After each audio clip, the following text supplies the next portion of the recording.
जो कराते फीस आया था। नहीं, 2-4 क्वेश्चन बाहरी था, बाकी सब हाँ आपका करवाया हुआ सब करवाया हुआ था, वही तो हम देखे तो हम बोले क्वेश्चन कितना अच्छा आया।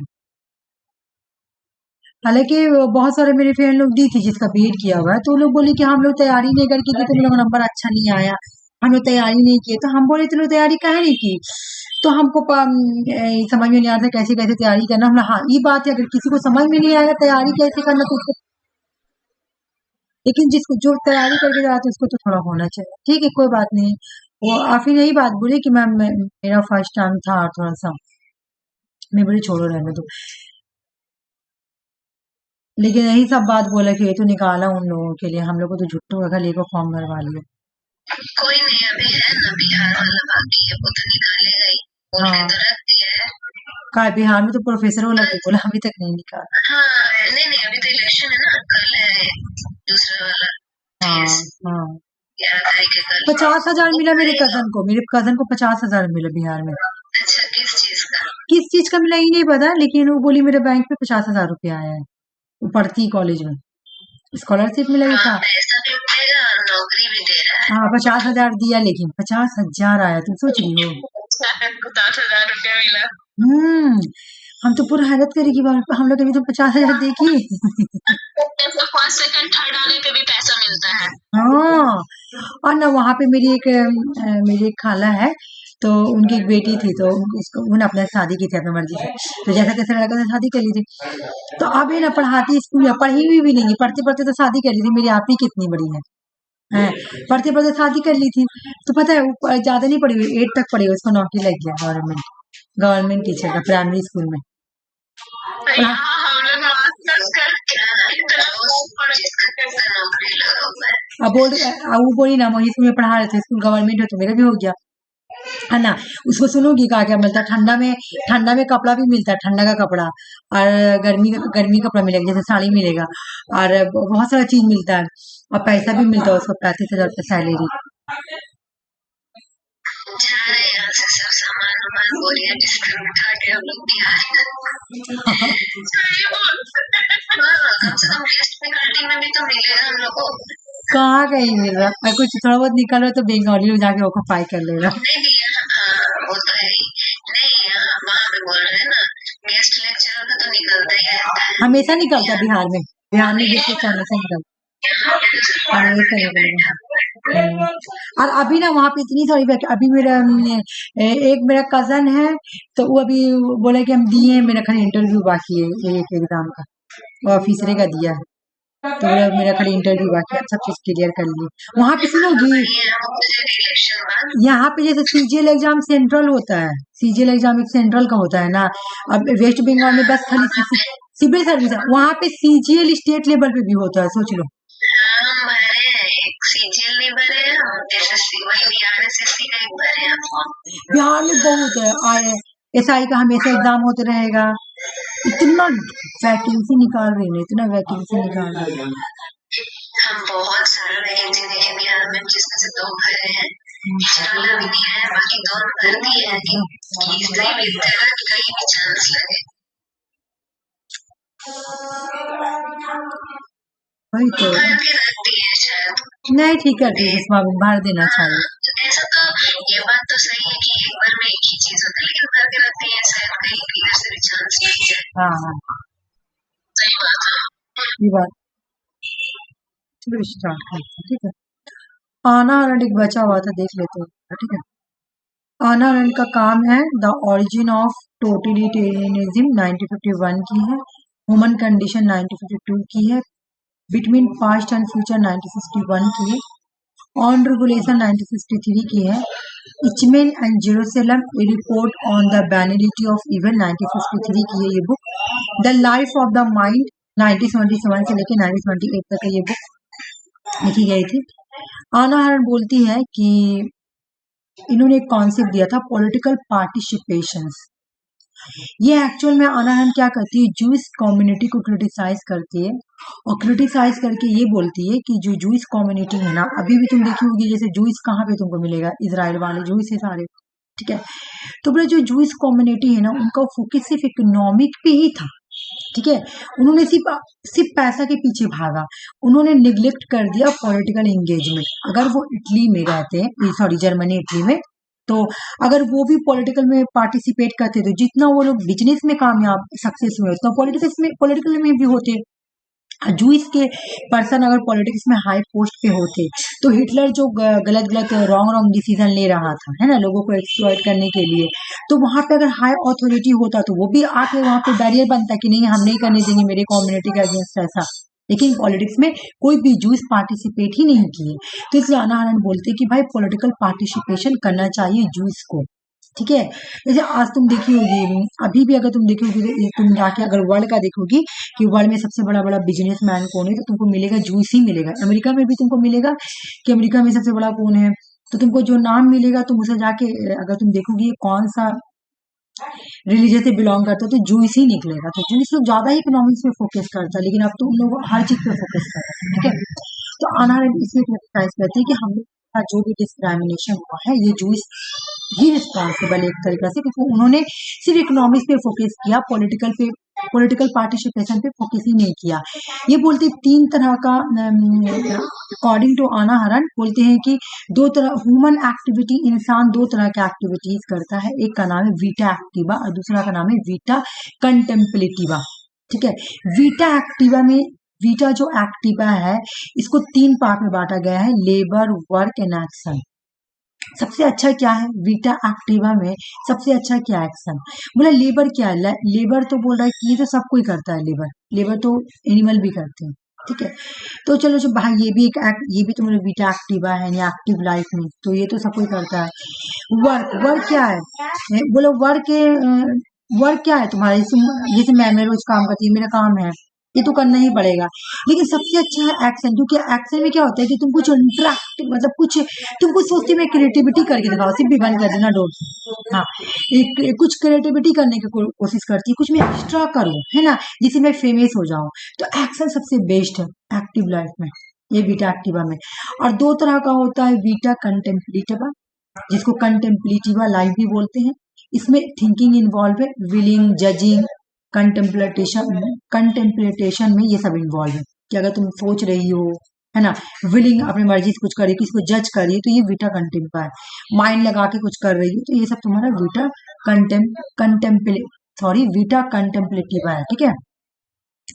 उसके बाद आना हरन बोलती है, ये क्वेश्चन भी आया हुआ है, आना हरन बोलती है कि अ, एक बुक यहाँ पे अच्छा ये ऊपर नीचे है, ये थोड़ा ठीक है, यहाँ से देख लो। आना हरन अपनी एक बुक लिखती है जिसमें ह्यूमन कंडीशन में वो वीटा एक्टिवा के बारे में मेंशन करती है। देख लो, हम क्या बोले कि ह्यूमन का एक्शन दो तरह का है, एक का नाम है वीटा एक्टिवा और एक का नाम है वीटा कंटेम्पलेटिव। ठीक है। तो बोले जो वीटा एक्टिवा है ना, ये कौन सा बुक में मेंशन है, ह्यूमन कंडीशन।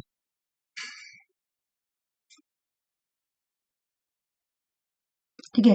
लेकिन जो वीटा कंटेम्पलेटिवा है वो तुम्हारा the life of the mind, ये बुक में मेंशन है, ये क्वेश्चन आया हुआ है। ठीक है। समझ में आ गया कि जो ये वाला ना वीटा कंटेम्पलेटिवा, ये तुम्हारा लाइफ ऑफ द माइंड में मेंशन है, और जो तुम्हारा वीटा एक्टिवा है वो तुम्हारा ह्यूमन कंडीशन में। एग्जाम में क्वेश्चन कैसे आया सुनो, ये लिखा हुआ था थिंकिंग, विलिंग, जजिंग। बोला ये आना हरान का कौन सा बुक में मेंशन है, तो ये आना हरान के the life of the mind में मेंशन है। अगर तुमसे पूछे एग्जाम में वीटा कंटेम्पलेटिवा किसमें मेंशन है, तुम्हारा आंसर होगा लाइफ ऑफ द माइंड। अगर तुमसे पूछे कि वीटा एक्टिवा किसमें मेंशन है, तो ह्यूमन कंडीशन। ठीक है। अगर तुमसे पूछा जाए कि लेबर, वर्क और एक्शन ये कौन सा बुक में है, तो ह्यूमन कंडीशन। ठीक है। मैं इसके ऊपर अच्छे से चार्ट बना देती हूँ तो तुम लोगों को समझ में आ जाए।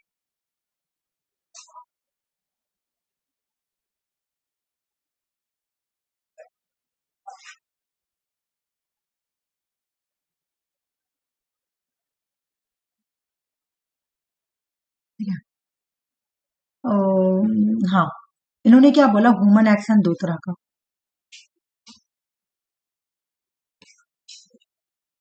एक का नाम है वीटा एक्टिवा, एक्टिवा, और एक का नाम है वीटा कंटेम्पलेटिवा। ठीक है, वीटा एक्टिवा के अंदर आएगा तुम्हारा 3 चीज, लेबर, ठीक है, 2 नंबर में आएगा तुम्हारा वर्क, और जो सबसे अच्छा इन तीनों में वो है एक्शन। ठीक है, वीटा कंटेम्पलेटिवा में आएगा थिंकिंग, विलिंग, जजिंग। हो गया। अब मुझे बताओ कि ह्यूमन कंडीशन में ये मेंशन,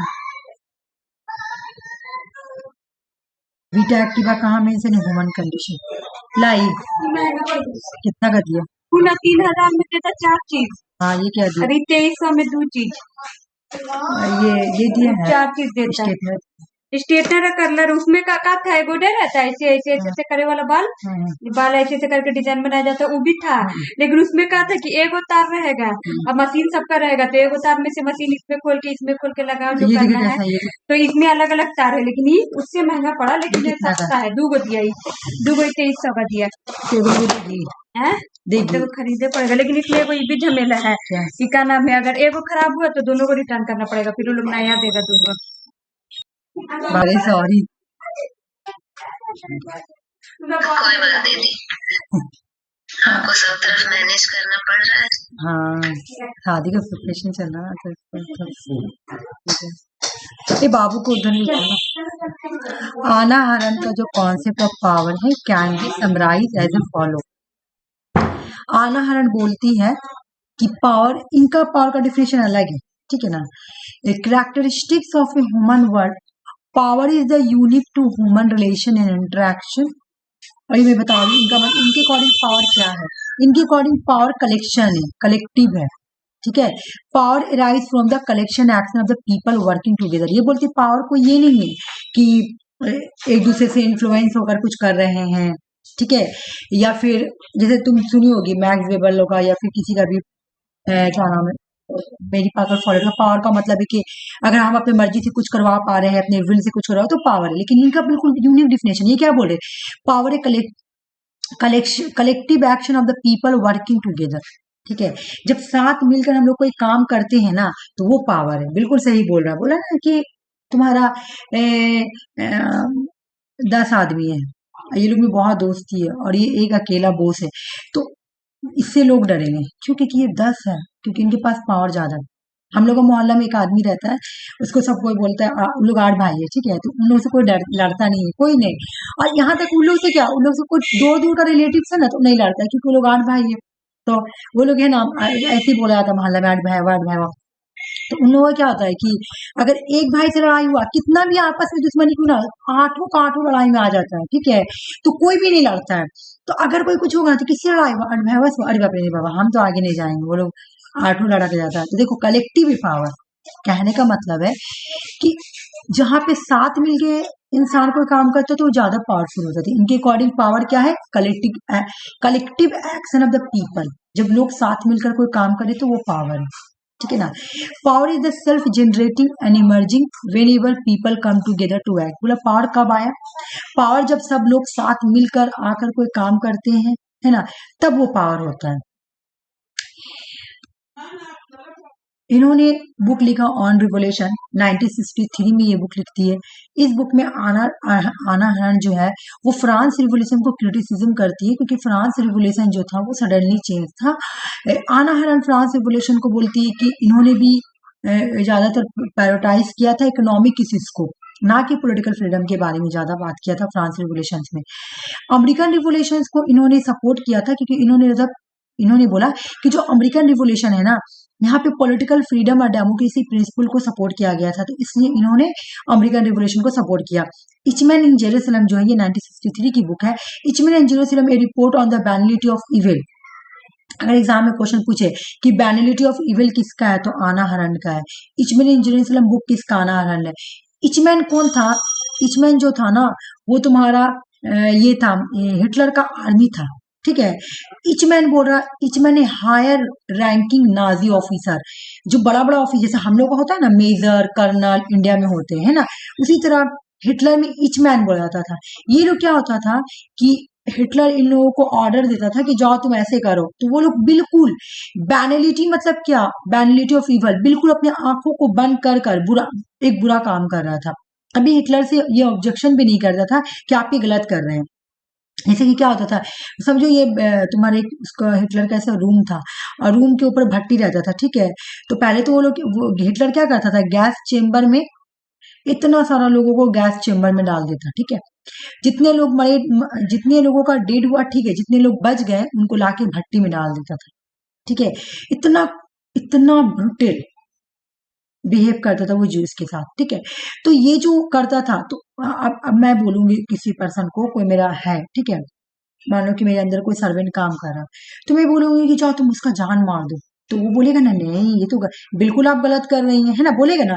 तो उसी तरह एना अरेंट बोलती है, जो ईचमैन था उसको हिटलर से बोलना चाहिए कि, कि आप ये गलत कर रहे हैं, आप लोगों को मार रहे हैं, आप ह्यूमैनिटी के अगेंस्ट जा रहे हैं, ठीक है। तो ये सब उन्होंने बोला ही नहीं, बल्कि उन्होंने क्या किया, बैनलिटी ऑफ इविल के जैसा काम करते गए, जो हिटलर ने बोला वो काम किया, ठीक है। अच्छा ये क्वेश्चन करो, ये क्वेश्चन अरे तुरंत ही हो गया, अरे बहुत अच्छा है। ऑप्शन 3 ते वापस कर देते, इरादा कर ली ना दिल में। हम परमानेंट करवा लेंगे तो पक्का दे देंगे, हम करवाएंगे परमानेंट। अच्छा ठीक है, नहीं पर लेकिन तोबा कितना खराब है, देखो हम हर चीज दे दिया, अरे वही ऐसे कर रही। हाँ ठीक है, इसको तो दिल ही नहीं ला रहा मेरे बहन को, ठीक है। देखो मैं तुम लोग को दिन भर कन्फ्यूजन पढ़ा दी हूँ, ठीक है। तो ये वो वाला में से मत याद करना, ये इजी है, ठीक है। वो बड़ा वाला पहले वाला चल गया था। जेंटलमैन का कॉन्सेप्ट किसने दिया था, तो कॉन्फ्यूजन ने दिया था। जेंटलमैन कौन था, जंगजू था, ठीक है ना। जेंटलमैन कौन बनेगा, जिसके अंदर रेन की क्वालिटी होगी। फिलहाल पेथी का मतलब क्या होता है, जो अपने ही एंसेस्टर्स और पेरेंट्स को रेस्पेक्ट करे, ठीक है, लॉयलिटी रखे उसको। इन्होंने बोला 5 वर्चू होगी, रेन, वाई, ली, जी और जिन, ठीक है। ये वाला देख लेना, ये सब पढ़ा चुकी हूँ। इन्होंने बोला 5 रिलेशनशिप होना चाहिए, तब सोसाइटी में हार्मोनियस आएगी। 5 रिलेशंस क्या है, ruler, subject, father, son, husband, wife, elder, younger brother, friend and friend. ये मैं करा चुकी हूँ, लेकिन फिर भी तुम लोग यहीं से रिविजन करना, वो वाला से मत करना, थोड़ा बड़ा है वो। कन्फ्यूजन का 5 क्लासिकल बुक है, ठीक है। और 4 तुम्हारा बुक से ये खाली मैं दिखा दी थी, और हो गया ये। हाँ, ब्लैक स्किन व्हाइट मास्क, ये भी देखो शॉर्ट वाला। मुझसे पता गलती क्या हुआ, मैं तुम लोगों को सोची कि ये वाला करा दी, लेकिन इसमें भी जो रिवीजन वाले में भी कुछ नहीं छूटा हुआ है। रिवीजन में भी वही बात है, वो खाली फर्क क्या है कि वो बड़ा है और ये छोटा है, तो छोटा याद करने से जल्दी याद हो जाएगा, ठीक है। तो देखो ये बाकी सब black skin white mask, black skin white mask, fan and fan को भी तुम लोग यहीं में से याद करना, मैं पीडीएफ सेंड कर दूंगी, ठीक है। देखो ये वाला, ये रिवीजन वाला बनाई थी मैं, नेग्रो एंड लैंग्वेज चैप्टर 1 में, विमेन एंड कलर एंड। कभी कभी क्या होता है, बड़ा नोट देख के इंसान को याद करने का मन नहीं करता है, ठीक है। तो इस वजह से मैं ये, हाँ ये सही एक्चुअल में मेरा थोड़ा माइंड इधर उधर हो गया था ना, डाइवर्ट थोड़ा सा, ये इतना दम सारा काम ये वो दम पागल पागल हो गया था। अभी मैं ठीक है, रिलैक्स हूँ, तो इसलिए मैं जल्दी जल्दी सब फिर ठीक कर रही हूँ सब, ठीक है। विमेन, ये देख लेना तुम लोग, है ना, women of colour and white man. एक विमेन जो व्हाइट मैन से शादी करना चाहती है, मैन जो व्हाइट विमेन से शादी करना चाहता है, dependency, life experience, black man, psychopathology, और ब्लैक मैन को रिकॉग्नाइज करना। लास्ट में कंक्लूजन था, तो वो तो तुम लोग को याद ही होगा, वो मैं छोड़ दी थी। लास्ट में कंक्लूजन वो आएगा ना। 53 में वो कहाँ गए थे, अल्जेरिया गए थे, है ना। ये सब पूरा dying colonialism, wretched of the earth और फैनन का बुक, बस। उसके बाद रॉबर्ट नॉजिक में अभी पढ़ाऊंगी, लेकिन एक चीज और दिखाने के बाद। हेगल भी तुम लोगों को वो बड़ा वाला गया है, ठीक है। हेगल भी ये शॉर्ट वाला याद करना, डायरेक्ट यहाँ से बुक याद करना, और उसके बाद ये वाला याद करना, ठीक है। और उसके बाद देखो हेगल का dialectical method, civil society, family, civil को, फैमिली को क्या बोला, थेसिस, सिविल सोसाइटी को बोला एंटीथेसिस, स्टेट को बोला साइंथेसिस, है ना। फिर यहाँ पे एक्सप्लेन में कर दी। उसके बाद अगर तुम स्टेट में देखोगे तो डिस्पोटिज्म को बोला थेसिस, डेमोक्रेसी को बोला एंटीथेसिस, कॉन्स्टिट्यूशनल मोनार्की साइंथेसिस। सबसे अच्छा तुम्हारा साइंथेसिस यानी constitutional monarchy, sorry constitutional monarchy. अच्छा, थेसिस, एंटीथेसिस और synthesis, inorganic, organic and human being. कैसे कैसे आप हेगल के अकॉर्डिंग कैसे गॉड आइडिया जो है एब्सोल्यूट बनता है, तो पहले तो वो इनऑर्गेनिक वर्ल्ड में आता है, फिर सिंपल कॉन्शियसनेस, सेल्फ कॉन्शियसनेस, फिर रीजन, फिर स्पिरिट यानी गाइड हो जाता है, ठीक है ना। जब गाइड होता है तो हाईएस्ट स्टेज में आ जाता है जहां पे उसको फुल कॉन्शियसनेस मिल जाता है, ठीक है। हेगल को तो अकॉर्डिंग ये जो फुल कॉन्शियसनेस मिलता है कहाँ पे मिलता है, सिविलाइजेशन ऑफ जर्मन स्टेट में मिलता है, ठीक है ना, जहाँ पे वर्ल्ड फुल पोटेंशियल आ जाता है, स्पिरिट के अंदर फुल स्पिरिट जो है ना वो अचीव कर लेता है फुल कॉन्शियसनेस को, कहाँ पर, जर्मन की प्रेसा स्टेट में, हाईएस्ट पॉसिबली माइंड पूरा अचीव हो जाता है, माइंड फुल हाईएस्ट अचीव में पहुंच जाता है, अल्टीमेट स्टेट में पहुंच जाता है। माइंड देखता है कि स्टेट के ऊपर गॉड मार्च कर रहे हैं, ठीक है ना। और ये जो स्पिरिट है, ये जो माइंड है, ये किसको रिप्रेजेंट कर रही है, German civilisation, religion, art and philosophy को रिप्रेजेंट कर रही है, ठीक है।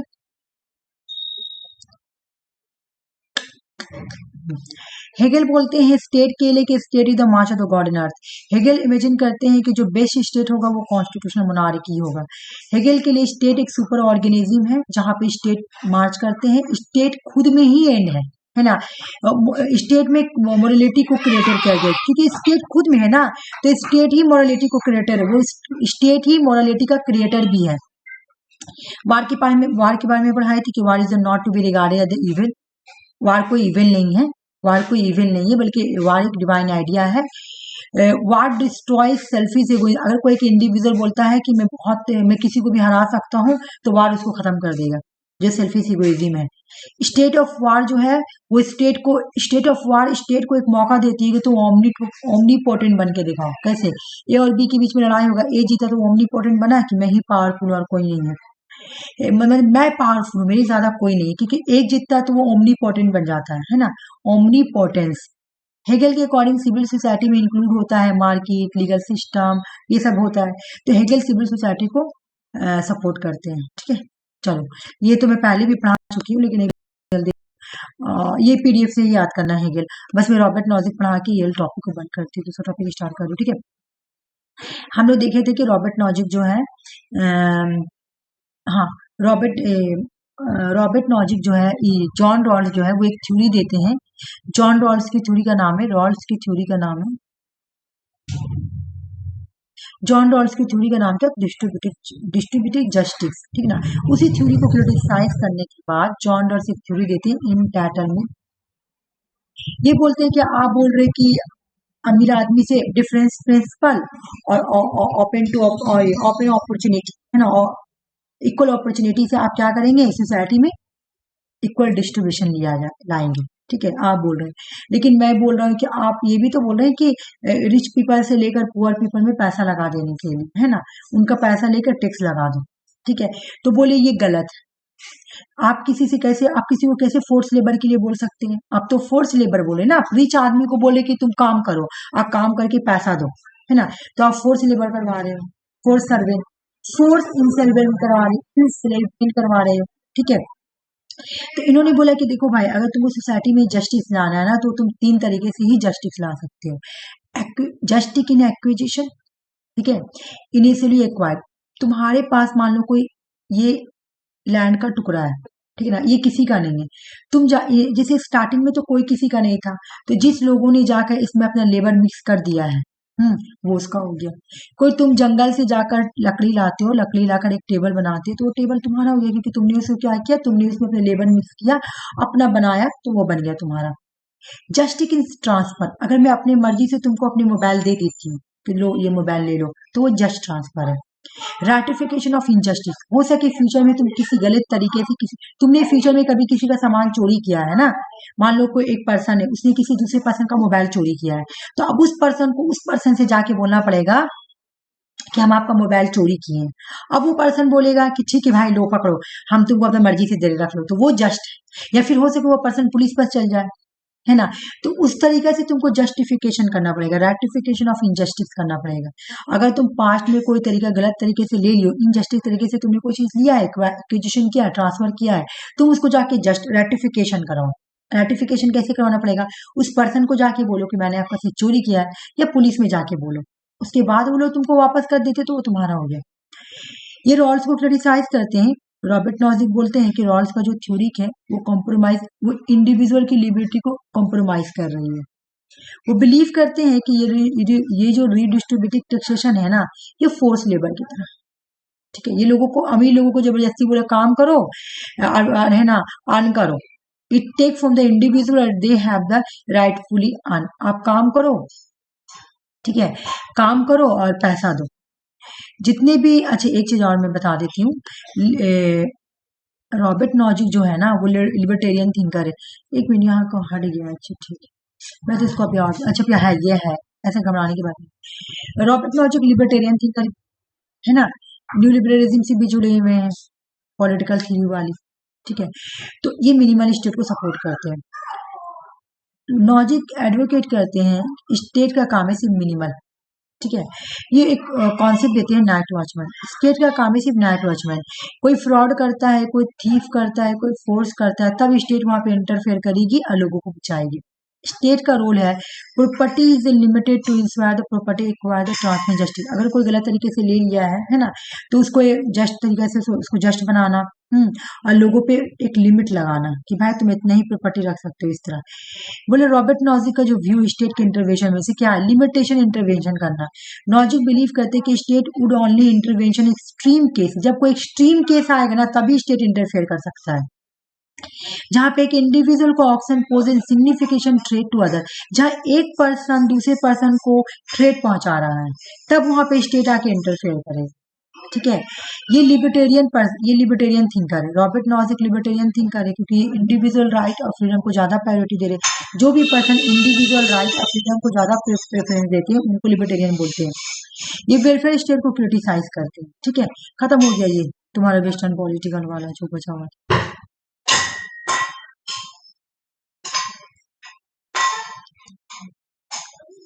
मैं आज से पॉलिटिकल थ्योरी स्टार्ट कर रही हूँ, बहुत स्पीड में कंप्लीट कराऊंगी, ठीक है।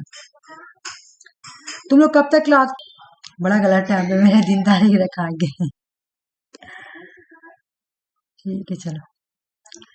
द वर्ड लिबरल, और मैं तुम लोगों को बोली थी 3 टाइम कराऊंगी, तो मैं तो रोज मार्केट चली जा रही हूँ। आज भी मार्केट से आई तो तुम लोग क्लास कराने के लिए जा रही। हाँ, मैं और मेरी बहन और मैं मार्केट गई, और मेरी छोटी बहन मेरा भाई गया रोमा, वो अपने लाने गई सामान। तो मार्केट ऐसे जा रहे हैं ना कि जैसे 2 बजे घर का भी काम रह रहा है, तो घर का काम वाम करके अपना कपड़ा वपड़ा धो के चले जा रहे हैं, ठीक है। वैसे खाना वाना बना के जाना पड़ेगा, तो खाना वाना बना के मेरी बहाना थोड़ा मुझे भी लगना पड़ा, खाना बनाकर कपड़ा धोकर चली गई मार्केट। अब मार्केट से आए तो तुम लोग क्लास करवा रही हूँ। कभी कभी दिन में, जैसे संडे को था दिन में जाने के लिए, लेकिन वो लोग भी चले गए ना, कि एक ही जगह है ना, इसीलिए और प्रॉब्लम मार्केट वगैरह करना, तो मैं सामने दे दूंगा। तो अभी एंकर द वर्ल्ड, देखो ये सब तो रिवीजन ही हो रहा है सुषमा, लक्ष्मी के लिए नया है एक तरीके से। तुम ये मैं पहले भी कराई थी ना, ये पहले भी किया हुआ है ना, हाल फिलहाल भी हुआ है। हाँ ये भी रिसेंट में भी हुआ है, हाँ ये तो अभी भी हुआ है, ठीक है। द वर्ल्ड, हाँ द वर्ल्ड लिब्रा, तो ये रिवीजन ही, तो रिवीजन करके ही मैं करा रही हूँ, और तुम्हें बार बार इसी को सुनना सीख एक बार।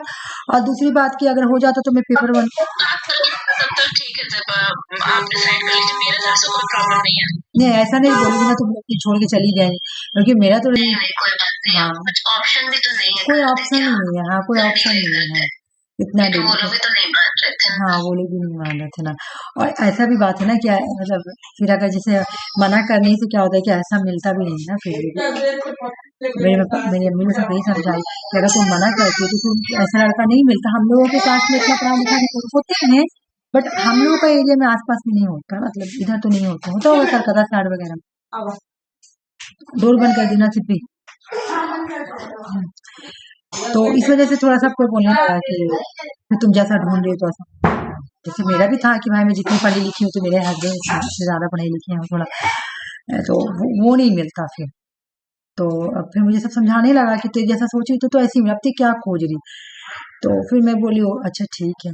अभी मैं तो तब नहीं पढ़ाई कर रही हूँ, मैं जो बैठती तो तुम लोग का ही नोट्स मॉडिफाई वगैरह करने के लिए बैठती हूँ, क्योंकि अभी मैं तो नहीं बैठती हूँ, तो प्रिपरेशन वगैरह ही कर रही हूँ। आपके ऊपर तो सबसे ज्यादा प्रेशर है, हम लोग का भी और उधर का भी। हाँ और मुझे टाइम तो बच ही नहीं पा रही है, और सबसे ज्यादा दिन में बहुत जल्दी जल्दी इस वजह से आ रहा है प्रॉब्लम। आना तो ना, जैसे मिल लोग का शादी होता है तो दुल्हन सुबह में विदा होती है, वो लोग विदाई 1 बजे रात में ही मांगे। सोचो कितना प्रॉब्लम है।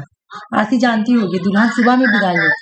हाँ, दुल्हन सुबह में होती है, जैसे रात भर हाँ, प्रोग्राम इस्लाम में सुबह ही होता सुबह है। होता है, लेकिन ये बोले कि नहीं, रात में ही 1 बजे ही विदाई कर दीजिए, अगर आप लोगों को प्रॉब्लम नहीं है। अच्छा, शादी कब होता है? रात में ही ना होता है? हाँ, रात कितने में बजे तक? 7 बजे से, जैसे 7 बजे से डेट लिखा होता है, लेकिन 7 बजे से नहीं स्टार्ट होता, तुम्हारा 8-9 बजे से स्टार्ट हो जाता है, ठीक है। 8-9 बजे निकाह होता है। निकाह होने के बाद सब निकाह हो गया, और निकाह होने के बाद तुम्हारा सब कोई खाना वाना खा लिया। उसके बाद ना थोड़ा सा बीच में थोड़ा दूल्हा आराम कर लेता है, दुल्हन वगैरह भी आराम कर लेती है। उसके बाद बीच में रात में ही सब कोर्ट के रस्म होता है, बहुत सारा रस्म होता है, जूता चुराई का, मांग भरने वाला, बहुत सारा रस्म वगैरह होता है। लेकिन ये बोले कि नहीं, हमको रात में ही विदाई चाहिए। तो सोचो मेरी मम्मी लोग कोई सोतेगी नहीं। मेरी मम्मी को तो प्रॉब्लम, उनको नजर नहीं आता है, चल भी नहीं पाती है, तो वो तो कुछ नहीं कर पाती, तो मेरी मम्मी तो मेरे पास ही बैठ के रहेगी। रही मेरी बहन लोग, वही लोग करेगी, और थोड़ा बहुत भाभी लोग करेगी। एक भाभी को तो डिलीवरी हुआ है, तो सोचो कितना प्रॉब्लम है। 1 ही बजे रात में ही डिलीवरी, मतलब ये रुक सकती है। तो मेरी भाईजान बोले हम कुछ मना नहीं करेंगे, वो लोग जो डिमांड बोलेंगे कि हाँ हमको कोई प्रॉब्लम नहीं है तो मैं कर दूँ। सब कोई बोल रहा है कि अच्छा लगेगा क्या, हम ऐसे कपड़ा कपड़ा सब चीज करिए, अच्छा लगेगा। 1 बजे तक खाना खाते खाते उतना बहुत सारा लोग रहेगा, ठीक है। अभी तक तो लिस्ट बना तो 750 लोग हो रहे हैं, तो अभी मेरे भाईजान बोले उतना सारा लोग रहे खाते खाते तो 1 ही बज जाता है पूरा खाना। तो वो लोग बोले कि अगर आप लोगों को कोई प्रॉब्लम नहीं है तो 1 बजे रात में विदाई कर दीजिए। और फिर वाली रिसेप्शन 5 तारीख को है, सोच लो।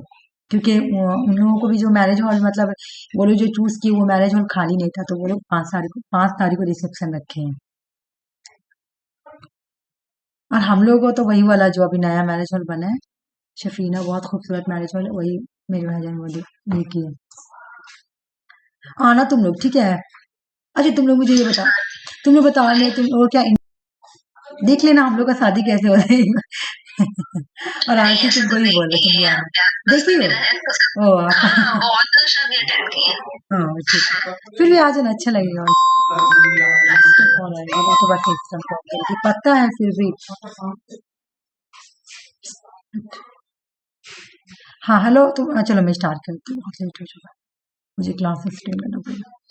द वर्ड लिबरल कहाँ से लिया गया था? लाटिन वर्ड लिबर से लिया गया था। इसका मतलब होता है फ्री मैन, ठीक है, फ्री मैन होता है।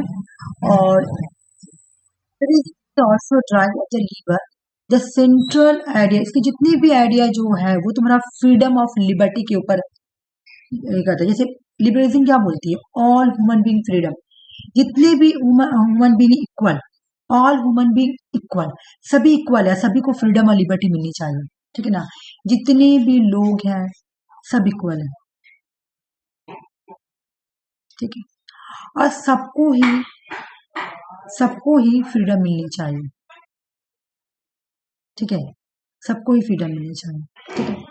द लातीन वर्ड लीबर, यहाँ वर्ड छूट गया, refer to the class of free man, मतलब लीबर का मतलब क्या है? यहाँ तो हम समझ गए कि ये लतीन वर्ड लीबर से लिया गया है, लेकिन बोले कि इसका मतलब क्या? अच्छा यहाँ पे लिखा हुआ फ्री मैन, ठीक है ना। फ्री मैन बोले लीबर का मतलब क्या है? Free man. तो फ्री मैन मतलब क्या? अगर दूसरे वर्ड में मैं बोलूं, एक ऐसा इंसान, एक ऐसा मेड जो ना किसी का सर्फ है और ना किसी का स्लेव है, मतलब ना किसी को सर्व करता है, ना ही किसी का वो स्लेव्स है। फ्रीडम का मतलब क्या? कोई किसी का गुलाम नहीं है, ठीक है, उसी को बुलाता है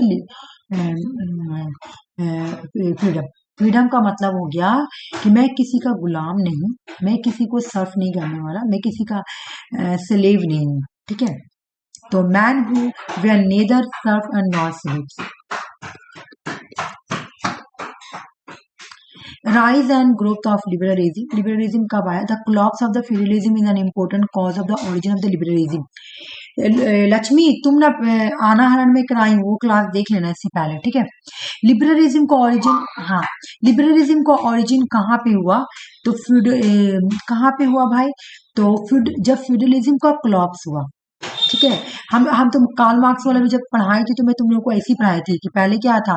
प्रिमिटिव कम्युनिज्म, ठीक है, उसके बाद तुम्हारा था स्लेव, और उसके बाद था फ्यूडल लॉर्ड, उसके बाद था कैपिटलिज्म। जो कैपिटलिज्म है वो क्या है? कैपिटलिज्म वाला सिस्टम, नहीं तो लिबरलिज्म वाला है, ठीक है। तो फ्यूडलिज्म का क्लॉप्स होने के बाद ही तुम्हारा आया लिबरलिज्म, ठीक है ना। Liberal challenge the abode of the power the monarchy supposedly based on the doctrine of the divine right of the king। इन्होंने डिवाइन राइट ऑफ किंग जो है ना उसको इन्होंने चैलेंज किया, बोला कि इस तरह का कुछ नहीं होता है, divine right of king. Liberalism का मतलब क्या है? अब लिबरलिज्म का मतलब एक तो फ्रीडम है, ठीक है ना। तो खाली फ्रीडम नहीं, लिबरलिज्म का मतलब तुम्हारे अंदर रैशनैलिटी भी आ गया। जब तुम्हारे अंदर रैशनैलिटी आ जाएगी यानी थिंकिंग आ गई, लॉजिकल थिंकिंग आ गई, ठीक है। तुम सोचोगे कि ये डिवाइन राइट ऑफ किंग क्या है। ये डिवाइन राइट ऑफ किंग क्या बोलता है कि जो किंग है वो गॉड का मैसेंजर है, ठीक है। तो हम लोगों का किंग जो है वो गॉड से बात करता है। किंग ने ही सॉरी गॉड ने ही किंग को भेजा और किंग गॉड का मैसेंजर है। तुम बताओ ऐसा हो सकता है? किंग तुम भी बन सकती हो, अभी हर कोई अपना घर का भी किंग होता तो क्या वही हो गया? नहीं नहीं भाई, तब ये इन लोगों ने रैशनैलिटी लगाई, थिंकिंग लगाई कि अरे ये तो नॉर्मल पर्सन है, उतने दिन से हम लोगों को बेवकूफ बनाया जा रहा था। तो इसलिए इन्होंने क्या किया, इनको चैलेंज किया और इसको हटाया। तो ये हटा और फ्यूडलिज्म हटा तो लिबरलिज्म आया। देखो फ्यूडलिज्म क्लॉप्स हुआ तो लिबरलिज्म आया। लिबरलिज्म आने के बाद किसको चैलेंज किया? तुम्हारा डिवाइन राइट ऑफ किंग को चैलेंज किया, ठीक है ना। लेकिन लिबरलिज्म के फादर कौन है? तो फादर ऑफ लिबरलिज्म हम लोग जॉन लॉक को बोलते हैं, क्योंकि जॉन लॉक ही पहले ऐसे पर्सन है जो बोलते हैं कि जितने भी इंडिविजुअल हैं उनको 3 तरह के right, life, liberty and property वाली राइट मिलनी चाहिए, ठीक है। लेकिन एडम स्मिथ जो है उनको फादर ऑफ कैपिटलिज्म बोलते हैं और उन्होंने एक बुक लिखा था वेल्थ ऑफ नेशन और इसमें इनविजिबल हैंड का कॉन्सेप्ट देते हैं। ये सब पढ़ाया हुआ तुम लोगों का न्यू है, न्यू नहीं है, सॉरी पुराना नहीं है, पढ़ाया हुआ। लिबरलिज्म आने के 2 इवेंट है, 2 इंपॉर्टेंट इवेंट है जिसकी वजह से लिबरलिज्म आई है। लिबरलिज्म का मतलब क्या है? लिबरलिज्म वर्ड को कहाँ से लिया गया था? लीबर, ठीक है। लीबर, लीबर का मतलब क्या होता है? फ्रीडम या फ्री मैन, ठीक है ना। फ्री मैन या फ्रीडम, ठीक है ना। ऐसा पर्सन जो कभी भी सर्फ ना बना हो, ना कभी किसी का स्लेव बना हो, है ना, उसको ही बोलते हैं, ठीक है। लेकिन लिबरलिज्म आने के 2 इवेंट है। एक इवेंट का नाम है declaration of the American independent 1976, दूसरा इवेंट है declaration of the right of man 1789, ठीक है। समझ में आ गया? इन दोनों इवेंट की वजह से लिबरलिज्म का प्रोग्रेस हुआ था। देख लो भाई, लिबरलिज्म ने किसको किसको चैलेंज किया? तो लिबरलिज्म ने फ्यूडलिज्म हटा, क्लब्स हुआ तब आए, लेकिन चैलेंज किसको किया? उन्होंने चैलेंज किया उन्होंने तुम्हारा ये क्या नाम था, डिवाइन राइट ऑफ किंग, ठीक है। Main idea and principle of liberalism में क्या क्या इंक्लूड है? अगर लिबरलिज्म बोलता है कि जब लिबरलिज्म का मतलब है कि rationalism and individual, liberalism based है इंडिविजुअलिज्म पर, रैशनलिज्म पर। ये बोलता है कि प्रमोट करो डेमोक्रेटिक वैल्यूज और फ्रीडम को। ये कॉन्स्टिट्यूशनलिज्म रूल ऑफ लॉ का बात करता है। ये free market, free trade, capitalism, laissez faire के बारे में बात करता है। प्राइवेट ऑनरशिप, लिमिटेड गवर्नमेंट के बारे में बात करता है। ये बोलते हैं individual should have a right to develop on his own person. Individual को राइट दिया जाएगा अपनी पर्सनैलिटी को डेवलपमेंट करने के लिए। मैन जो है नेशनल क्रिएचर है, रैशनल क्रिएचर है। मैन के अंदर थिंकिंग है, रैशनल लॉजिक है, रैशनलिटी है।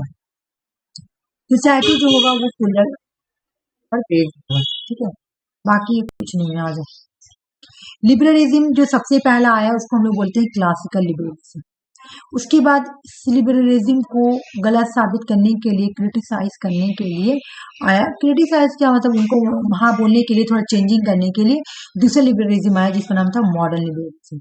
तो जो ये क्लासिकल लिबरलिज्म है इसको हम लोग नेगेटिव लिबरलिज्म भी बोल सकते हैं।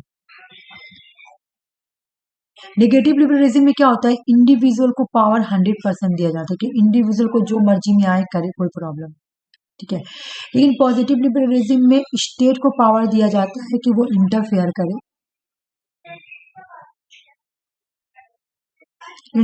करे, और लोगों का वेलफेयर करे।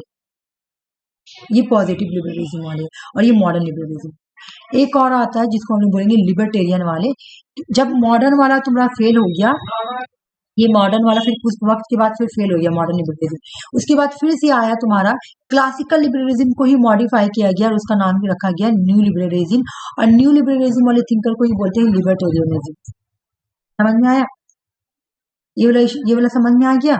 क्लासिकल लिबरलिज्म या लिबरलिज्म, जो पहला लिबरलिज्म आया जिसमें आडम स्मिथ वगैरह है ना, तो उसको फादर ऑफ सॉरी जो पहला आया उसको क्लासिकल लिबरलिज्म बोलेंगे। जो पहला फर्स्ट आया है जहाँ पे जिसको फादर, जहाँ पे John Locke father of liberalism है, उसको क्लासिकल लिबरलिज्म बोलेंगे, ठीक है।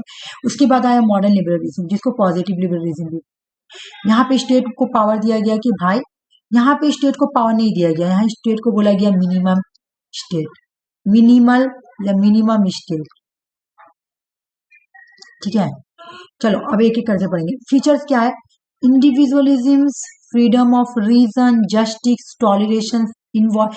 यहाँ पे बोला जाता है कि लोगों को टॉलरेट करना पड़ेगा। जैसे इंडिया में क्या है, बहुत सारे कल्चर है, तो एक कल्चर दूसरे, जैसे कि एक कल्चर दूसरे कल्चर को टॉलरेट करते हैं। जैसे कि यहाँ पे मेजोरिटी हिंदू है, लेकिन हिंदू लोग मुस्लिम के कल्चर को भी टॉलरेट करते हैं, तो वो टॉलरेशन हो गया। नेचुरल राइट के बिना रह नहीं सकते, लाइफ, लिबर्टी एंड प्रॉपर्टी, ये सब बोलता है क्लासिकल लिबरलिज्म वाले। ये लोग बिलीव करते हैं मिनिमल स्टेट पर। ये बोलते हैं स्टेट जो है वो सिर्फ नाइट वॉचमैन है और स्टेट जो है वो नेसेसरी विल भी, ठीक है। Main thinker John Locke, Adam Smith, Thomas pan, ये लोग हैं। थॉमस पैन जो है वही मेन बोले हैं कि state is a necessary will, ठीक है। वैसे तो ये लोग सारे बोले, लेकिन मेन जो बोले वो थॉमस पैन है। फिर आया पॉजिटिव लिबरलिज्म या क्लासिक मॉडर्न लिबरलिज्म वाले। ये लोग वेलफेयर स्टेट को सपोर्ट करते हैं, ये लोग डिस्ट्रीब्यूटिव जस्टिस को सपोर्ट करते हैं, यानी जॉन रॉल्स वाले थिंकर। ये मॉडर्न लिबरल है, ये एडवोकेट करते हैं पॉजिटिव फ्रीडम को in sense of personal development. ये लोग बोलते हैं कि स्टेट जो है इंटरफेयर करेगा, लोगों का वेलफेयर करेगा, और लोगों का वेलफेयर करके क्या करेगा, एक ह्यूमन का पर्सनल डेवलपमेंट करेगा, है ना। तो ये लोग पर्सनल डेवलपमेंट को सपोर्ट करते हैं कि स्टेट अब कैसे करेगा वेलफेयर, कैसे कॉलेज खोल देगा, स्कॉलरशिप देगा, है ना। इस तरह से लोगों का क्या होगा, ह्यूमन डेवलपमेंट होगा, ठीक है। ये पॉजिटिव फ्रीडम है और इसको सोशल लिबरलिज्म। लास्ट है जॉन रॉल्स है, डी.एच. ग्रीन है, डॉर्किन है, अरिस्टोनी है, डी.एच. कॉल है, जेरेमी जे.एस. मिल। ये दोनों में कॉन्ट्रोडिक्शन है, क्योंकि ये लोग ना पहले पहले तो नेगेटिव लिबरलिज्म को जाकर सपोर्ट करे, तुमने देखी हो। बैंथम चलो ठीक है, लेकिन जे.एस. मिल तो पहले पहले नेगेटिव लिबर्टी को सपोर्ट करते हैं कि कोई इंटरफेयर नहीं करेगा, फिर जाके बाद में फिर बोलते हैं कि नहीं स्टेट इंटरफेयर करेगा। अदर रिगार्डिंग एक्शन में देखो मैं क्या बोली थी, एक था सेल्फ रिगार्डिंग एक्शन और एक था अदर रिगार्डिंग एक्शन। तो यहाँ पे बोला कि कोई भी इंटरफेयर नहीं करेगा, लेकिन यहाँ बोले कि स्टेट इंटरफेयर करेगा। तो इनका कॉन्ट्रोडिक्शन है, तो इनका एग्जाम में क्वेश्चन आया भी नहीं है, तो इनको छोड़ दो, ठीक है। अब आ जाओ तीसरे नंबर वाला। बोला कि तीसरे नंबर वाला है ना लिबर्टेरियन या न्यू लिबरलिज्म, ये revival of the classical liberalism है, पुराने वाला को ही रिवाइव किया गया है, इसको न्यू लिबरलिज्म भी बोलते हैं। ये लोग भी बिलीव करते हैं मिनिमल स्टेट पर। ये लोग भी बिलीव करते हैं कि स्टेट जो है वो सिर्फ नाइट वॉचमैन है, स्टेट का काम है सिर्फ नाइट वॉचमैन। स्टेट जब एक आदमी और दो आदमी आपस में लड़ाई करता है, तो स्टेट यहाँ पे आएगा और लड़ाई को सुलझाएगा, बस स्टेट का यही काम है। State is a necessary evil, evil necessary इसलिए कि जरूरत है लेकिन बुराई है, ठीक है, इविल हो गया था, ठीक है। इसके थिंकर है रॉबर्ट नॉजिक, एग्जाम में क्वेश्चन आया हुआ है, फ्रेडरिक हयात, मिल्टन फ्रीडमैन। ये तीन जो है, ये लिबर्टेरियन बोलो या न्यू लिबरलिज्म बोलो, जो भी बोलो, ठीक है। नहीं समझ में आया तो मुझे बोलो, आया समझ में, ठीक है। न्यू लिबरलिज्म के जो तीन थिंकर है, हम लोग अभी रॉबर्ट नॉजिक वहां पढ़े, यहाँ पढ़ते हयात। बोल रहे कि इन्होंने क्या बोला, इन्होंने सुनो भाई, ये लोग सब ये लोग नेगेटिव लिबरलिज्म के थिंकर में आ रहे, देख लो। जो इंडिविजुअल को 100% पावर देते हैं उसको हम नेगेटिव बोलेंगे, और ये क्लासिकल का ही मॉडिफाई वाला वर्जन है। तो ये लोग भी क्या करेगा, रॉल्स को ही क्रिटिसाइज करेगा। तो रॉल्स का जो आइडिया ऑफ जस्टिस है ना, रॉल्स ने जो दिया उसको ये बोलते हैं ये मिराज और कुछ नहीं है। तो एग्जाम में कॉन्सेप्ट आता है कि सोशल जस्टिस को या जस्टिस को मिराज किसने बोला, तो एफ ए हयात बोला। एफ ए हयात का बुक आता है रोड टू सर्फडॉम, 1944 की बुक है। इंडिविजुअलिज्म एंड इकोनॉमिक ऑर्डर 1948 की बुक है। कॉन्स्टिट्यूशन ऑफ लिबर्टी 1960 की बुक है। आया वो बुक है रोड टू सर्फडॉम, ठीक है। मिल्टन फ्रीडमैन को देखते हैं। मिल्टन फ्रीडमैन बोलते हैं फ्री मार्केट लिमिटेड गवर्नमेंट, ठीक है। फ्री मार्केट को सपोर्ट करते हैं, गवर्नमेंट के पावर को लिमिटेशन लगाते हैं। इनकी बुक का नाम है कैपिटलिज्म एंड फ्रीडम, 1962 की बुक। रॉबर्ट नॉजिक हम लोग पढ़े, इनकी बुक का नाम है एनार्की, स्टेट एंड यूटोपिया। ये भी लिबर्टेरियन के ही सपोर्टर है। इन्होंने बोला मिनिमल स्टेट, नाइट वॉचमैन, ये भी पढ़ाई में ऊपर भी। लो क्वेश्चन सॉल्व करेंगे।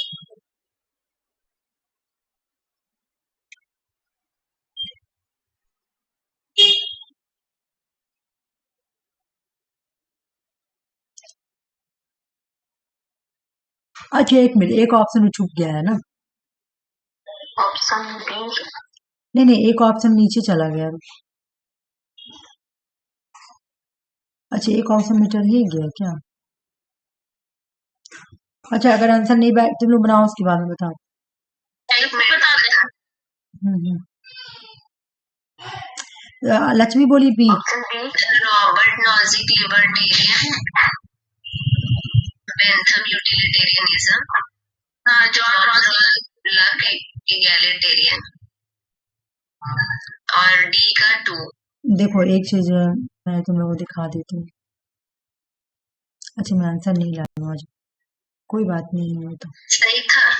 मैं देखती हूँ जो। देखो रॉबर्ट नॉजिक तो लिबर्टेरियन, ए का 4, ठीक है, ए का 3 और बी का तुम्हारा हो गया बेंथम 4, ए का 3 बी का 4, ठीक है, तो तुम्हारा तो यही होगा। सी का 2 हो रहा है, लिबरल इगेटेरियन हो जाएगा जॉन रॉक, ठीक है, और रोनाल्ड डॉर्किन जो है ना, रोनाल्ड डॉर्किन, वही बोल रहे थे। हाँ डी का 1 हो जाएगा, ठीक है, डी का 1 हो जाएगा। निगार कॉल कर रही थी, बात कर रही थी। ओ तो पहले की होगी, तो ठीक है, तब पहले की होगी। इगैलिटेरियन तो जॉन रॉल्स का होगा ना। देखो दोनों तो इगलिटेरियन है ना, दोनों ही इगलिटेरियन है, दोनों ही तुम्हारा इगलिटेरियन है, ओके, दोनों ही इगलिटेरियन है, दोनों ही ने सेम ही कॉन्सेप्ट दिया है। बिकॉज कि यहाँ पे एक ऑप्शन दिया नहीं है, तो मुझे भी कंफ्यूजिंग लग रहा है, मैं देख के बता दूंगी, ठीक है आंसर। ऐसे बी ही लेके चलना। हाँ ये क्वेश्चन आया हुआ है, ये क्वेश्चन इंडिविजुअल भी आया है कि लक इगलिटेरियन वाला जॉन रॉल्स, लेकिन देखो यहाँ पे ऑप्शन नहीं दिया, तो इसलिए मैं श्योर नहीं हो रही हूँ, ठीक है, ठीक है, मैं तुमको देख कर बता दूंगी, ठीक है। मुझे एक बार बता दो तुम लोग कि पॉजिटिव लिबरलिज्म के थिंकर कौन है, एक भी कोई नाम बता दो पॉजिटिव लिबरलिज्म के थिंकर का। टी.एच. ग्रीन, जेम्स कोल, डॉकिंस, लिबर्टेरियन थिंकर के, लिबर्टेरियन थिंकर के जॉन रॉल्स, नहीं, लिबर्टेरियन बोल रही हो आरसी, लिबर्टेरियन। हाँ हाँ हाँ हाँ ठीक है। अच्छा इंडिविजुअलिज्म या रैशनलिज्म पे कौन सा लिबरलिज्म, लिबरलिज्म का कौन सा टाइप जो है वो इंडिविजुअलिज्म या रैशनलिज्म पे बेस्ड है? बिल्कुल क्लासिकल। चलो तुम लोग ठीक है, और क्वेश्चन से मैं लाऊंगी, तुम लोग का हो जाए। अब बढ़ती इकोलॉजी, जल्दी जल्दी कंप्लीट कराएंगे। The term ecology was the first coin by the Ernest Haeckel 1861 में, पढ़ाया हुआ ये वाला है ना। अर्नेस्ट हैकल जो है 1860 पढ़ाया हुआ, रिवीजन हो जाएगा। लक्ष्मी का ये हो जाएगा, क्या नाम है हमारा, लक्ष्मी के लिए न्यू है, तुम लोगों का रिवीजन। हाँ अर्नेस्ट हैकल एग्जाम में क्वेश्चन भी आया हुआ 1866 में यूज करते हैं। ये कहाँ से लिया गया था ये इकोलॉजी वर्ड? ग्रीक से, ग्रीक ओकेस, ओकेस इसका मतलब होता है हाउस होल्ड या हैबिटेट। क्वेश्चन आया हुआ है इसका मतलब, ये वाला आया हुआ है हाउस होल्ड एंड या habitat. Ecology is the branch of the biology that examines the interaction between the organism, their physical surrounding, encompassing both biotic living और biotic non-living components. इकोलॉजी का मतलब क्या है? एक ऐसा स्टडी इन्वायरमेंट के बीच में जहाँ पे लिविंग ऑर्गेनिज्म और नॉन लिविंग ऑर्गेनिज्म के बीच में स्टडी करना है, यानी इन्वायरमेंट और उसके आसपास की जो चीज है उनके बीच में इंटरेक्शन देना है कि दोनों एक दूसरे पे कितना डिपेंड कर रहे हैं, वही पे स्टडी है। बायोटिक मतलब क्या? Living organism. ए बायोटिक का मतलब नॉन लिविंग, ठीक है। तो इन दोनों के बीच में कंपैरिजन करके स्टडी करते हैं, उसी को बोलते हैं इकोलॉजी। एक सेकंड थोड़ा रुक जाओ, तो एक सेकंड में तुरंत। हेलो हेलो हेलो चांदनी, कौन? हम नाहिद भाभी बोल रहे हैं। हाँ बोलिए। अम्मी है। हम ना भाभी क्लास करवा रहे थोड़ा ऑनलाइन, हम अब क्लास करवा के अम्मी से बात करवा देंगे। हाँ ठीक ठीक। ठीक है ठीक है, यही नंबर है आपका? हाँ ठीक है, आप आइए ना घर। घर अभी तू हम आए शादी काम करके अभी पूरा। अच्छा ठीक है, हम अम्मी से बात करवा देंगे यही करके, ठीक है? अच्छा ठीक। ठीक है ठीक है।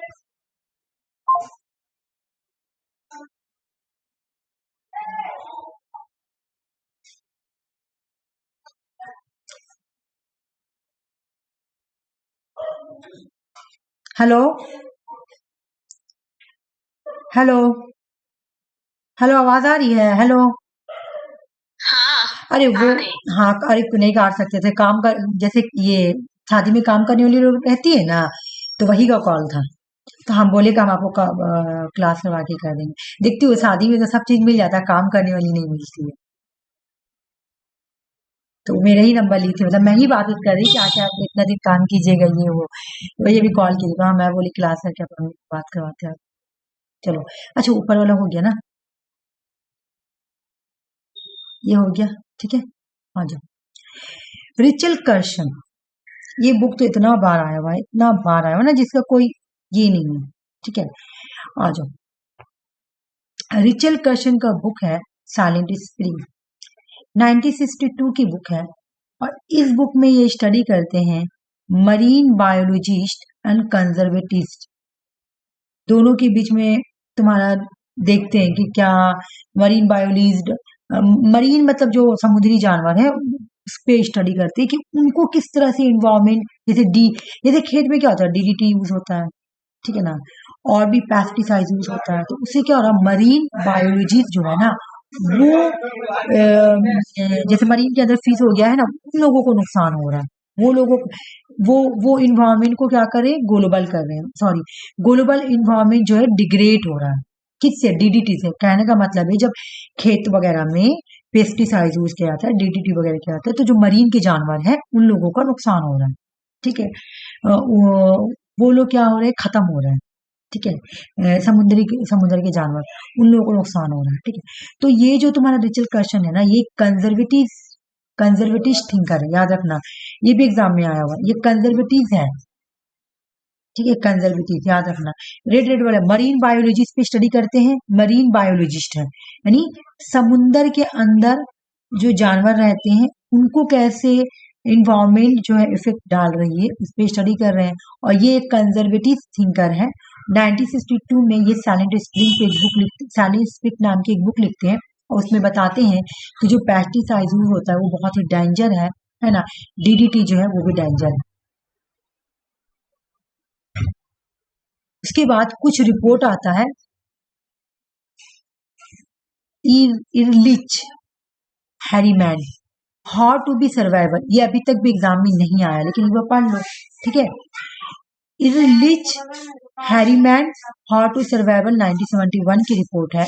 ये सब इन्वायरमेंट की स्टडी पे लिखी गई है, ठीक है ना, ये सब इकोलॉजी से जुड़ी हुई है, ये देखने के लिए कैसे कैसे सर्वाइव किया जा रहा।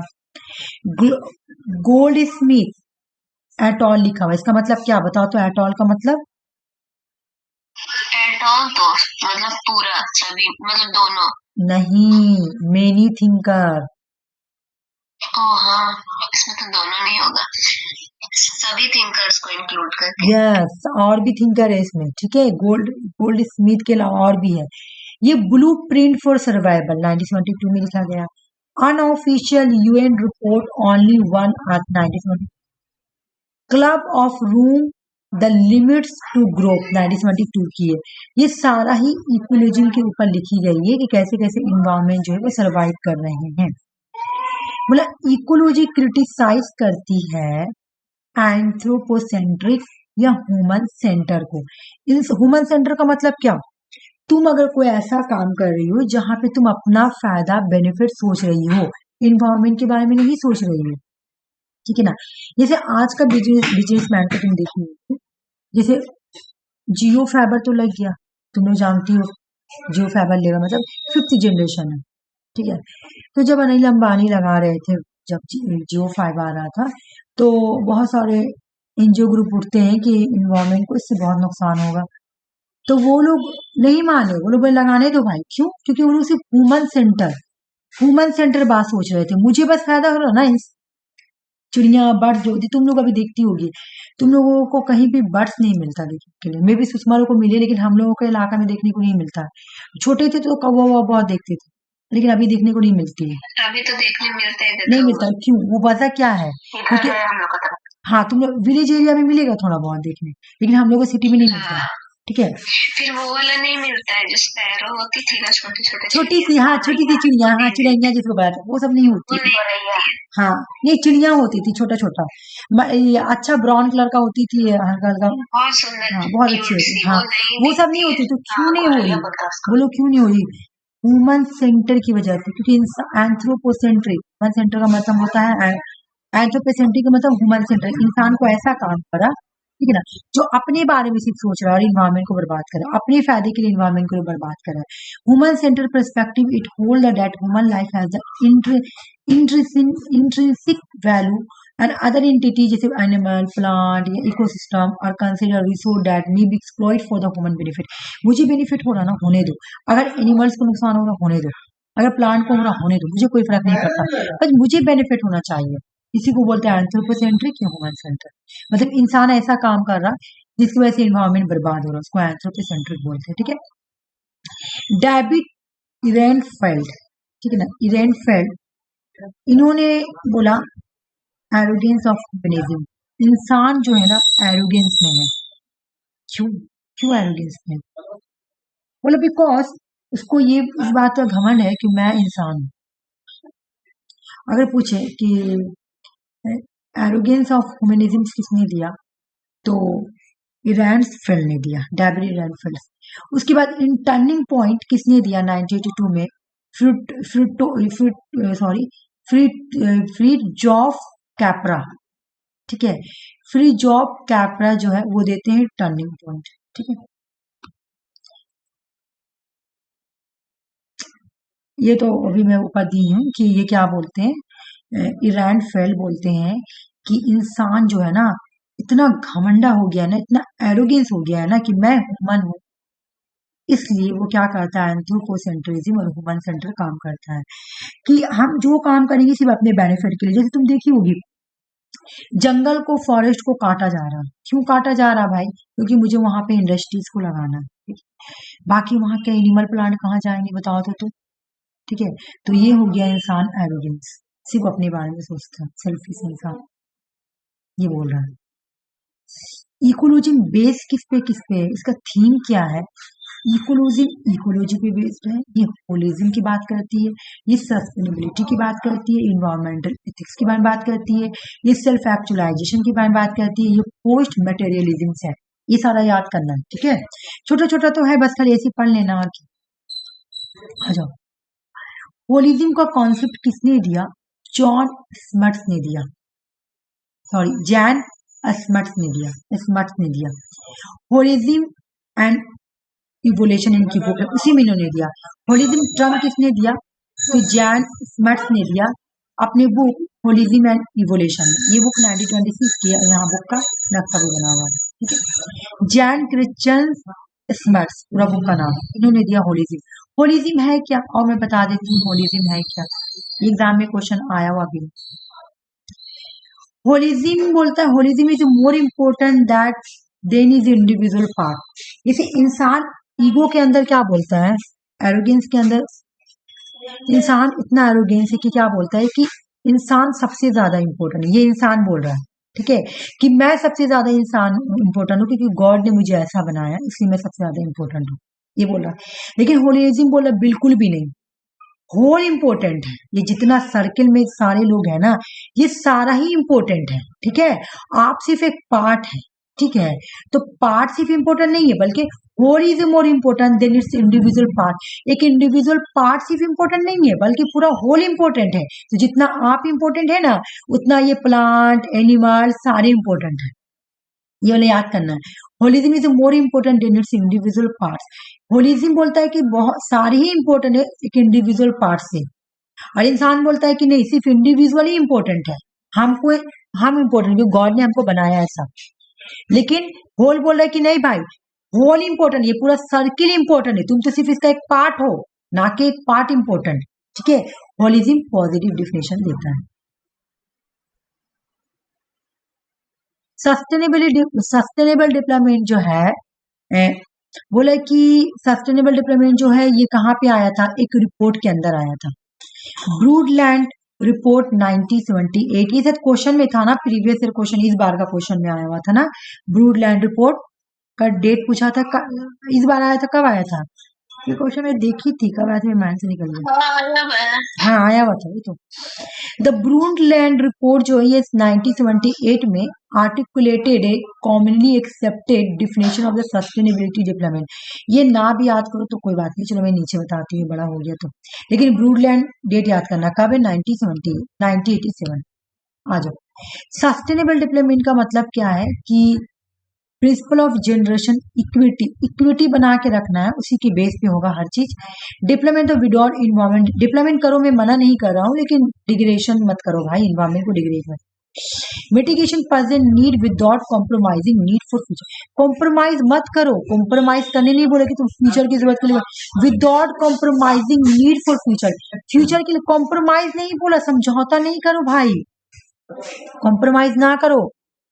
मीटिंग प्रेजेंट नीड के लिए तुम फ्यूचर को कॉम्प्रोमाइज मत करो, तुम इस तरीका से ना यूज करो कि मेरे आने वाला जनरेशन को भी मिले। कॉम्प्रोमाइज का मतलब क्या होता है, कॉम्प्रोमाइज एक नेगेटिव वर्ड है ना, तो कॉम्प्रोमाइज मत करो, without compromising need for future, ठीक है, कोई कॉम्प्रोमाइज मत करो, फ्यूचर की जो जरूरत है ना उसके लिए कॉम्प्रोमाइज, उनको छोड़ो, उनका भी राइट्स है, यहाँ कॉम्प्रोमाइजिंग वगैरह नहीं चलेगा, उनका राइट्स है, उनके लिए भी हम लोग को छोड़ना पड़ेगा, ये नहीं कि मैं कॉम्प्रोमाइज कर रहा हूँ, ठीक है, सस्टेनेबल डेवलपमेंट बोलती है। उसके बाद ये देखो, the idea that earth should be thought spaceship, earth जो है स्पेसशिप है, ठीक है, ये सबसे पहले किसने सजेस्ट किया, केनेथ बॉल्डिंग ने दिया। स्पेसशिप को पॉपुलराइज किसने किया, आर बक मनिस्टर फ्यूलर ने। ये सब एग्जाम में क्वेश्चन नहीं आए, क्योंकि इसमें लिखा हो तो मुझे पढ़ाना पड़ रहा है, ठीक है। सस्टेनेबल डेवलपमेंट का डिफिनेशन याद करने एग्जाम में आए। स्पेसशिप किससे जुड़ा हुआ, एग्जाम में पूछे तो इकोलॉजी से। किसने पॉपुलराइज किया, तो आर बक मनिस्टर फ्यूलर ने।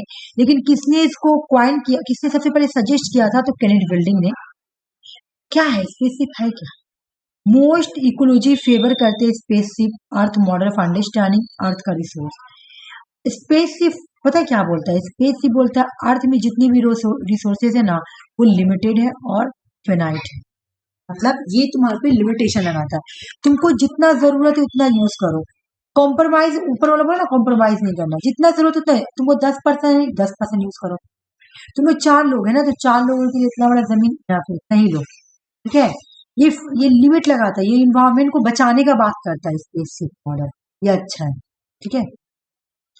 स्पेसशिप मॉडल बोलता है ये हमेशा इकोलॉजिक पर्सपेक्टिव से बात करता है, ये अर्थ को बोलता है कि सर्कल करना, लिमिट लगाता है, close system with in the limit resource, मतलब भाई उतना ही यूज करो जितना तुमको जरूरत है, उससे ज्यादा यूज ना करो, अर्थ की चीज को बर्बाद ना करो, ये पूरा मैनेज करता है अर्थ की चीज को, कंजर्वेशन करता है, उसको प्रोटेक्शन देता है, ये सब काम, ठीक है। एग्जाम में पूछेगा अर्थ की मॉडल क्या पॉजिटिव है, क्या इकोलॉजी जिसको सपोर्ट करती है, बिल्कुल इकोलॉजी सपोर्ट करते हैं, अर्थ spaceship earth model, sorry spaceship earth model को जितने भी इकोलॉजी थिंकर वो सपोर्ट करेंगे, क्यों, क्योंकि ये पॉजिटिव बात बोल रहा है ना कि इन्वायरमेंट को बचाओ, जितना जरूरत है उतना यूज करो, ठीक है, जितना जरूरत है उतना यूज करो, हद से ज्यादा यूज ना करो। इसके अच्छा स्पेसशिप कहाँ लिखा, कॉबॉयल, हाँ। फिर एक पर्सन बोल रहा है कि सुनो भाई एक बात सुनो, अगर तुम नहीं बचाओगे, ठीक है, अगर तुम स्पेसशिप मॉडल नहीं यूज करेंगे तो ट्रेजेडी ऑफ द कॉमन हो जाए, एग्जाम में आया हुआ क्वेश्चन। ट्रेजेडी ऑफ कॉमन का कॉन्सेप्ट किसने दिया है, तो गैरेट हार्डिंग ने दिया है, एग्जाम में आया हुआ क्वेश्चन है। ट्रेजेडी ऑफ कॉमन का मतलब क्या है समझो, सुनो, जैसे अभी इन्वायरमेंट डिग्रेड हो गई, ठीक है, ग्लोबल वार्मिंग हो गई है, ठीक है, ग्लोबल वार्मिंग हो गई है, तो इस ग्लोबल वार्मिंग का इफेक्ट पूरा वर्ल्ड को हुआ है, एंटायर वर्ल्ड को हुआ है।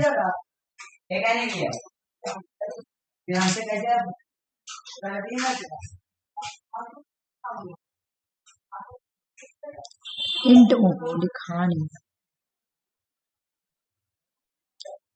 देखो ग्लोबल वार्मिंग जब होता है तो ये क्या है, दुनिया तो ये दुनिया के हर एक पार्ट को इफेक्ट कर रहा है, ठीक है। दुनिया के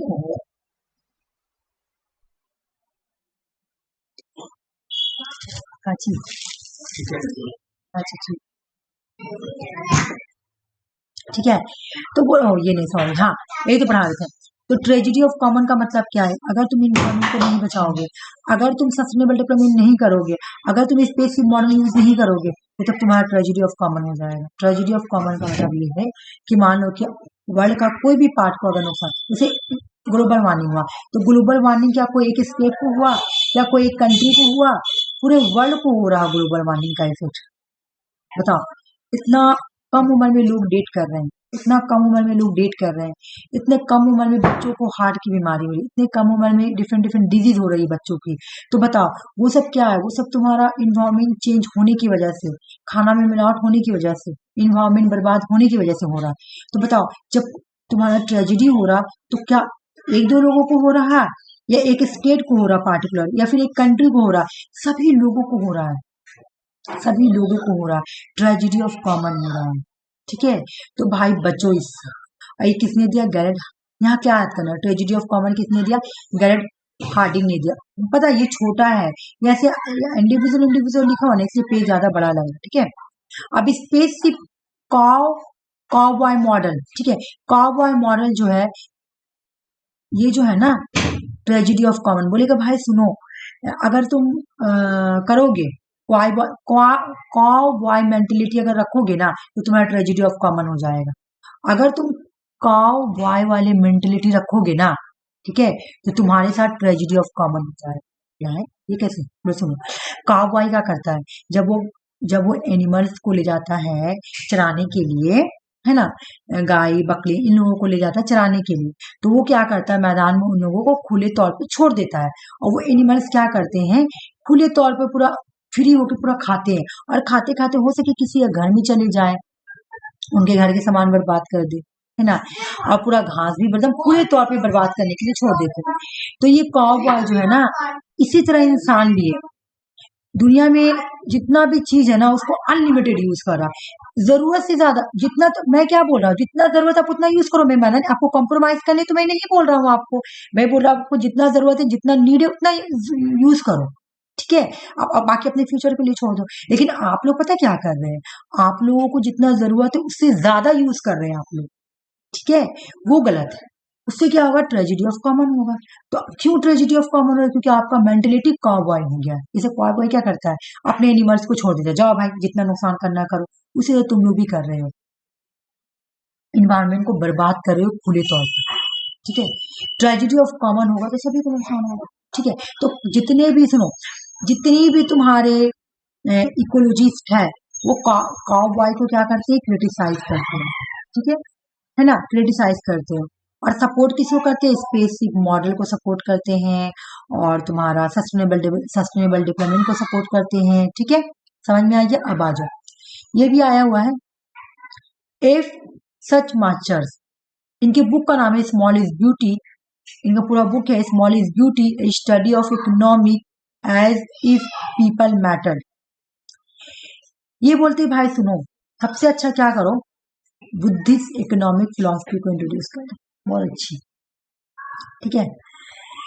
livelihood emphasises the spiritual liberation over the material gain. बोला इंसान को ना मटेरियल गेन से हटकर स्पिरिचुअल लिबरेशन की तरफ बढ़ जाना चाहिए, जैसे जो बुद्धिस्ट लोग करते हैं, ठीक है, ज्ञान करना चाहिए।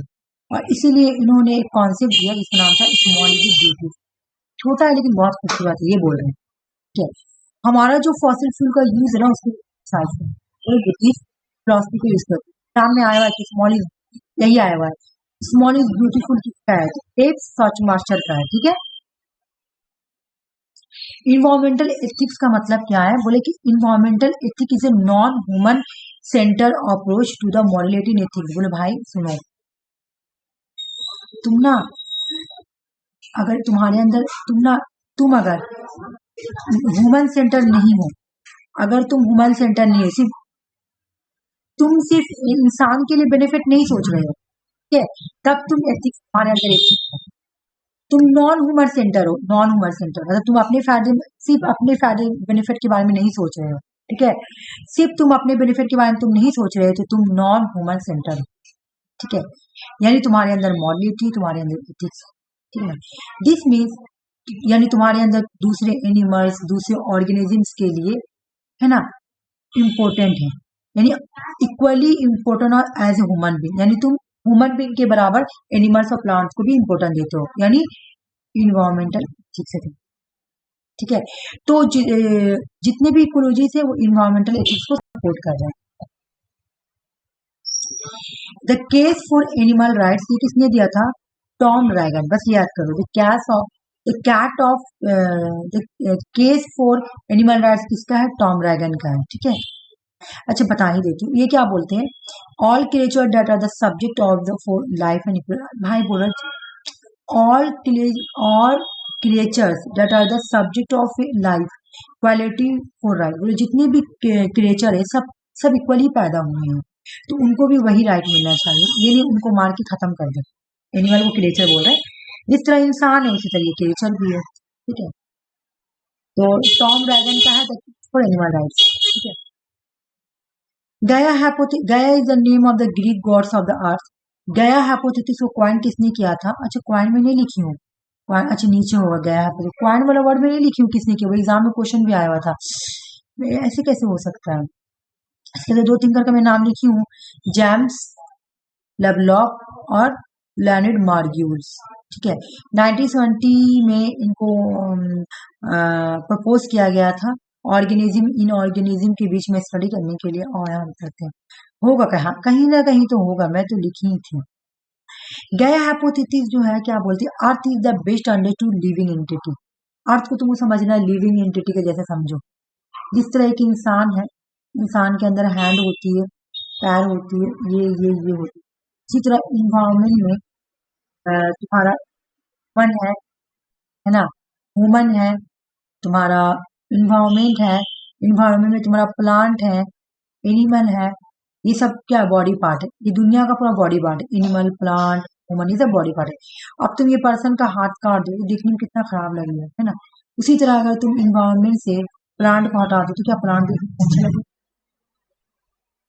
तो अर्थ को अगर समझना है तो लिविंग एंटिटी के तौर पे समझो। तो एग्जाम में क्वेश्चन आता है कि अर्थ को लिविंग एंटिटी के तौर पे कौन समझता है, कि अर्थ भी एक लिविंग एंटिटी है, जिस तरह इंसान, तुम किसी इंसान का हाथ काट दो उसको इतना दर्द होगा, उसी तरह पे इन्वायरमेंट का तुम प्लांट को ही हटा दो, एनिमल को खत्म कर दो, कितना दुख लगेगा।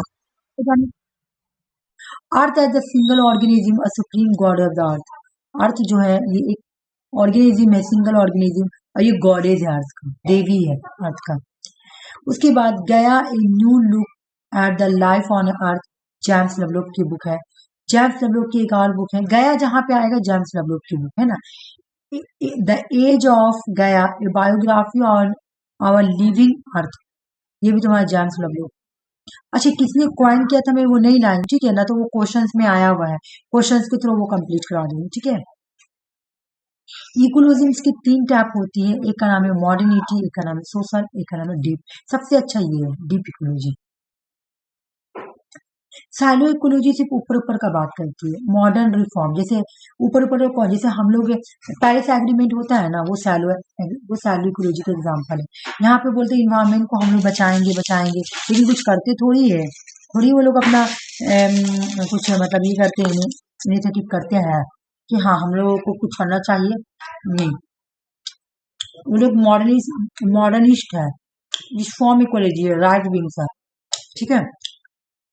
अटेम्प्ट टू बैलेंस, ये चाहते हैं कि मैं एंथ्रोपोसेंट्रिज्म का मतलब क्या, ह्यूमन सेंटर होके सोचना और नेचर, ये दोनों में बैलेंस बनाते हैं।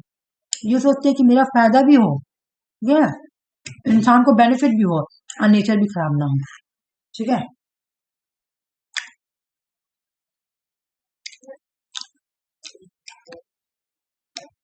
Health and prosperity of people, ये लोगों के हेल्थ के बारे में बोलता है कि हाँ लोगों का हेल्थ अच्छा हो, सस्टेनेबल ग्रोथ को भी सपोर्ट करता है, ग्रोथ की लिमिटेशन को भी समझता है कि ज्यादा ग्रोथ नहीं करना है, इंटरजेनरेशनल इक्विटी को भी समझता है, लेकिन दोनों में बैलेंस बनाता है कि हमको डेवलपमेंट भी चाहिए, ठीक है। मैं अपनी इंडस्ट्रीज को खत्म नहीं कर सकता, है ना, हम क्या करेंगे, हम करेंगे, इन्वायरमेंट बर्बाद हो रहा ना, करेंगे, लेकिन हम क्या करेंगे, इसका सोल्यूशन ढूंढेंगे। कैसे? एग्रीमेंट के थ्रू लोगों को ये दे देंगे कि तुमको 10% करना है, तुमको 10% खत्म करना है, इस तरह से हम करेंगे एग्रीमेंट के थ्रू। ठीक है, हम करेंगे। ऊपर ऊपर चाह रहा, डीप से नहीं जा रहा, ऊपर ऊपर से चाह रहा कि इन्वायरमेंट को ठीक किया जा सके। सैलो जो है इसको बोलेंगे रिफॉर्म्स इकोलॉजी, जो चाहता है रिकॉन्सिल हो इकोलॉजी का, लेकिन साथ में वो कैपिटलिस्ट मॉडर्निटी को भी चाहता है। ये ग्रोथ की लिमिटेशन को समझता है, ये कंसिडर करता है कि इन्वायरमेंट डैमेज हो जाएगा अगर एक्सटर्नलिटी या सोशल कॉस्ट, बोला सोशल कॉस्ट और एक्सटर्नलिटी से इन्वायरमेंट डैमेज हो सकता है। ठीक है, ये मान रहा। Intergeneration equity argue that we have obligation to preserve nature for the future generation. ये बोलता है हम लोग को नेचर, ये बोलता है कि नेचर को हम लोग को प्रिजर्व करना है फ्यूचर जनरेशन के लिए, ये सब बात बोलता है, लेकिन सैलो सैलो ऊपर ऊपर। पेरिस एग्रीमेंट सैलो इकोलॉजी के एग्जाम्पल है, क्योटो प्रोटोकॉल सैलो इकोलॉजी के एग्जाम्पल है। ठीक है, दोज हु फॉलो, जो सैलो जो सिर्फ प्रमोट करता है पॉलिसी बनाने के लिए बोलेगा, तो चलो पॉलिसी बना ले रहे, एग्रीमेंट बना ले रहे, इसके थ्रू हम लोग इन्वायरमेंट को कम करेंगे। ठीक है, सभी लिमिटेशन लगा देंगे। ये ग्रीन कैपिटलिज्म से जुड़ा हुआ है, ये मैनेजरियलिज्म से जुड़ा हुआ है, ये टेक्नोलॉजिकल सॉल्यूशन से जुड़ा हुआ है। कैसे? ये क्या बोलता है, ये कभी ये नहीं बोलेगा कि हम डीप में खत्म करें, ये बोलेगा चलो पॉलिसी बना रहे, बैंडिंग कर देंगे, इतना इतना कम करो, डिप्लोमेट भी करो, ठीक है, पेस्टिसाइड भी यूज करो, लेकिन उसका तोड़ ढूंढो। डीप इकोलॉजी बहुत अच्छा है। ये आया था इस बार क्वेश्चन, अर्नेस्ट नाई ने दिया था। किसने दिया था? अर्नेस्ट नाई, है ना, इस बार आया हुआ था ना। डीप इकोलॉजी रिजेक्ट करते हैं all form of the anthropocentrism. देख लो, सैलो नहीं रिजेक्ट कर रहा, क्या सैलो एंथ्रोपोसेंट्रिज्म को रिजेक्ट करता है? बताओ, ये क्वेश्चन एग्जाम पे आया हुआ है। सैलो रिजेक्ट कर रहा नहीं, डीप डीप डीप कर रहे, डीप जाकर डीप में सोचते हैं, डीप रिजेक्ट कर रहे, मैं नहीं मानता हूं। अब आ जाओ, क्या बोल रहे नाई, क्या बोल रहे कि भाई सुनो, equal right to live and bloom, बोल रहा है कि जिस तरह इंसान को राइट मिला हुआ है, ठीक है, उसी तरह तुम्हारा ब्लोम को भी, या जितने भी जिंदे जानवर एनिमल है, इक्वल राइट मिलना चाहिए। क्यों इतना भेदभाव, क्यों इंसान को दिया गया? All species have an equal right to live and bloom. जितने भी फ्लावर्स हैं, जितने भी एनिमल्स हैं, जितने भी लिविंग एनिमल्स हैं, और जितने भी फ्लावर्स वगैरह हैं, फूल, ट्री, प्लांट, उनको भी इक्वल राइट्स मिलना चाहिए, क्योंकि सारे स्पीसीज जो है इक्वल है। ठीक है, डीप इकोलॉजी क्या क्या बात करती है? डीप इकोलॉजी को सपोर्ट करती है, डीप इकोलॉजी को ये क्या क्या सपोर्ट करती है? एंटी ग्रोथ में, देखो वो लोग ग्रेड को लिमिटेशन ग्रोथ कर रहा था, लेकिन ये एंटी, मैं चाहता ही नहीं हूं, मैं नफरत करता हूं। इकोसेंट्रिक, ये लोग इकोसेंट्रिक है। इकोलॉजिकल कंसेप्ट में बायोसेंट्रिक को सपोर्ट करता है, इक्वलिटी को सपोर्ट करता है, बायोडाइवर्सिटी को सपोर्ट करता है, होलिज्म को सपोर्ट करता है, पॉपुलेशन कंट्रोल को सपोर्ट करता है, उसके बाद सस्टेनेबल डेवलपमेंट को सपोर्ट करता है। ये सब आएगा ecology.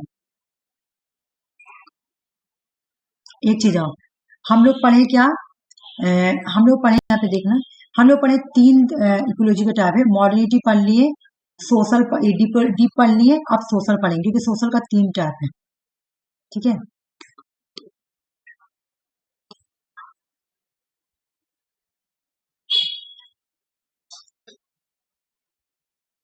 Eco socialism, eco anarchism, eco feminism.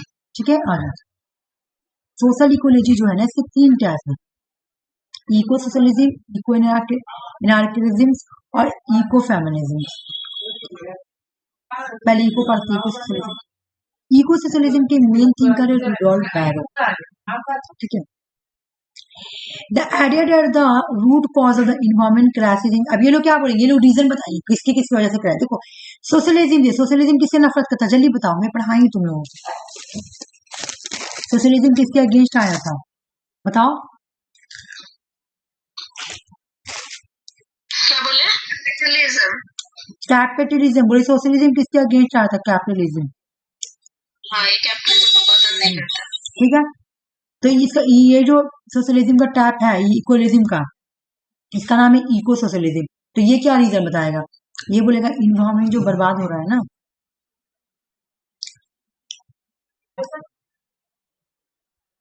तो रूट कॉज कौन है? Root cause capitalism, capitalist society. ठीक है, ये बताएगा। The natural world has been destroyed by industrialisation. Industrialisation ने नेचर को बर्बाद कर दिया, डिस्ट्रॉय कर दिया, ठीक है। अब जो जैसा आएगा ना वो अपना वही बात बोलेगा। इको मूरे बैकचन, रचल कर्शन, ठीक है, ये लोग जितने हैं। अच्छा, रचल कर्शन का बुक नाम जैसा साइलेंट, इसमें ऊपर भी पढ़े। मूरे बैकचन ये इंट्रोड्यूस करते हैं आवर साइंटिफिक एनवायरमेंट, ठीक है। ये लोग बोलते हैं स्टेटलेस सोसाइटी। एनार्की का डिफिनेशन क्या है? कोई भी सेंट्रल अथॉरिटी नहीं, स्टेटलेस सोसाइटी सपोर्ट करते। फिर पता क्या बोल रहे, सबसे अच्छा कनेक्शन बना दो किसी किसी बीच में भाई, तो सबसे अच्छा आप क्या करें, स्टेटलेस सोसाइटी ला दो। स्टेटलेस सोसाइटी रहेगी ना तो इन्वायरमेंट बर्बाद नहीं। मूरी बैकचन जो आवर साइंटिफिक इन्वायरमेंट लिखते हैं 1902 में, मूरी बैकचन बोलते हैं कि एनालिसिस और इकोलॉजिक थिंकर बुकचैन क्वाइन करते सोशल इकोलॉजी। मूरी बुकचैन जो है वही क्वाइन करते सोशल इकोलॉजी को। मूरी बैकचन का व्यू है कि डिसेंट्रलाइजेशन ला दो। देखो, एनआरकी में गांधी जी का भी बढ़ाए थे, गांधी जी डिसेंट्रलाइजेशन को सपोर्ट करते, तो ये भी एनआरकिज्म का फॉर्म है, तो ये भी लोग डिसेंट्रलाइजेशन को सपोर्ट करेंगे। गांधी जी इंडस्ट्रियलाइज को पसंद नहीं करते थे, तो ये लोग भी पोस्ट इंडस्ट्रियल सोसाइटी को ही पसंद करेगा, ठीक है। और ये लोग स्टेटलेस सोसाइटी, एनआरकी का मतलब क्या है, विदाउट सेंट्रल अथॉरिटी, तो ये लोग किसको पसंद करेगा, ये लोग बोलेगा भाई इन्वायरमेंट को बचाने के लिए स्टेटलेस सोसाइटी बना दो, पोस्ट इंडस्ट्रियल सोसाइटी बना दो और डिसेंट्रलाइजेशन बना दो, ठीक है। पोस्ट स्कार्सिटी एनार्किज्म ये किसकी बुक है, मूरी बैकचन की है। इकोलॉजी ऑफ फ्रीडम मूरी बैकचन की है। रिमार्किंग सोसाइटी मूरी बैकचन की है, ठीक है। फिर एक थिंकर आते हैं, अब ज्यादा नहीं है, एक ही पेज है बस। फिर एक थिंकर आते हैं जिसका नाम है क्रॉपोटकिन विलियम मॉरिस जॉन। ये सपोर्ट करते हैं पॉस्टुरिज्म को, ठीक है। विलियम मॉरिस और क्रॉपकिन जो है ये लोग सपोर्ट करते हैं पॉस्टुरिज्म को। ये बोलते हैं विद डॉट, मुझे कोई डॉट नहीं है, ठीक है, मुझे कोई डॉट नहीं है, क्योंकि ये जो पॉस्टुरिज्म है ना, ये भी पोस्ट इंडस्ट्रियल सोसाइटी है, ये भी एनआरकी से ही इन्फ्लुएंस है, एनआरकी से इन्फ्लुएंस है, ठीक है। क्योंकि ये भी जो सपोर्ट करता है ना कि इन्वायरमेंट बर्बाद नहीं होगा, आप उसको पोस्ट इंडस्ट्रियल सोसाइटी बना दो, ठीक है। अब ये इंपॉर्टेंट है, ये पढ़ लेते हैं, ठीक है। इको फेमिनिज्म क्या बोलते हैं कि जो भी इन्वायरमेंट बर्बाद हुआ ना उसका रिस्पॉन्सिबल पता कौन है, बोलेगा कौन, उसका रिस्पॉन्सिबल बट एक ही पर्सन है, पेट्रियार्की। पेट्रियार्की की वजह से सोसाइटी जो है ना तुम्हारा बर्बाद होगी, ठीक है। सोसाइटी से पेट्रियार्की को हटा दो, इन्वायरमेंट को हटाएगा। इन्होंने बोला इन्वायरमेंट जो बर्बाद हुआ ना, बोले वीमेन तो है, वीमेन तो बड़ी काइंड हार्ट होती है, वो इन्वायरमेंट के साथ कभी गलत नहीं करेगी, बहुत सॉफ्ट दिल होती है। इंसान जो है ना वो पेट्रियार्की है, इसको डोमिनेशन करने का आदत हो गया है, ठीक है। डोमिनेशन करते करते वो इन्वायरमेंट को बर्बाद कर। तो इको फेमिनिज्म के थिंकर है वंदना शिवाय, कार्लोन मर्चेंट, कैरिन वायरिन। कार्लोन मर्चेंट का बुक का नाम है dead of nature, women, ecology and scientific revolution, ठीक है। ये तुम्हारा इकोलॉजी कंप्लीट हो गया। मैं एक बार क्वेश्चन पूछ लेती हूँ तो तुम लोगों का क्लियर हो जाएगा।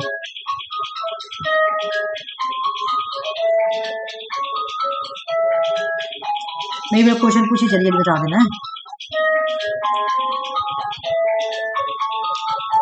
इकोलॉजी को क्वाइन किसने किया था, इकोलॉजी को क्वाइन किसने किया था,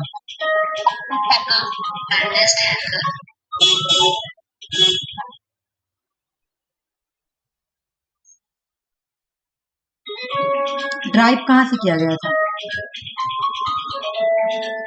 कौन से वर्ड से, कहाँ से,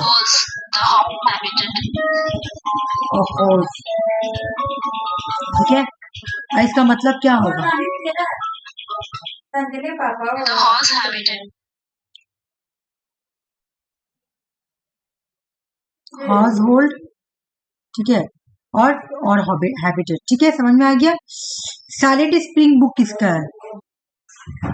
Richard Carson. क्या ये कंजर्वेटिव थिंकर है? नहीं। हाँ, रिचर्ड कर्सन एक कंजर्वेटिव थिंकर है। हाँ, ठीक है, देख रही हो, स्टेटलेट सोसाइटी के बारे में बात कर रहे हैं, एनआरकी के बारे में बात कर रहे हैं, है ना, तो कंजर्वेटिव थिंकर है। नेक्स्ट मुझे बताना तुम लोग कि होलिज्म को किसने दिया, कॉइन किसने किया? John Smuts. जैन स्मट्स। याद करो, सुषमा लक्ष्मी और अंजलि। जैन स्मट्स जो है वो जो है होलिज्म को कॉइन कर, ठीक है। होलिज्म का मतलब क्या है? Whole is more important than its part. ठीक है। सस्टेनेबल डेवलपमेंट कहाँ पे आया था, कौन सा रिपोर्ट में आया था? Brundtland Report 1987. हाँ, बिल्कुल सही बोली। स्पेस अर्थशिप मॉडल को क्या इकोलॉजी सपोर्ट करते हैं? हाँ करते हैं। तो किसके अगेंस्ट है वो लोग? Cowboy model. काउबॉय मॉडल करने से क्या हो जाएगा?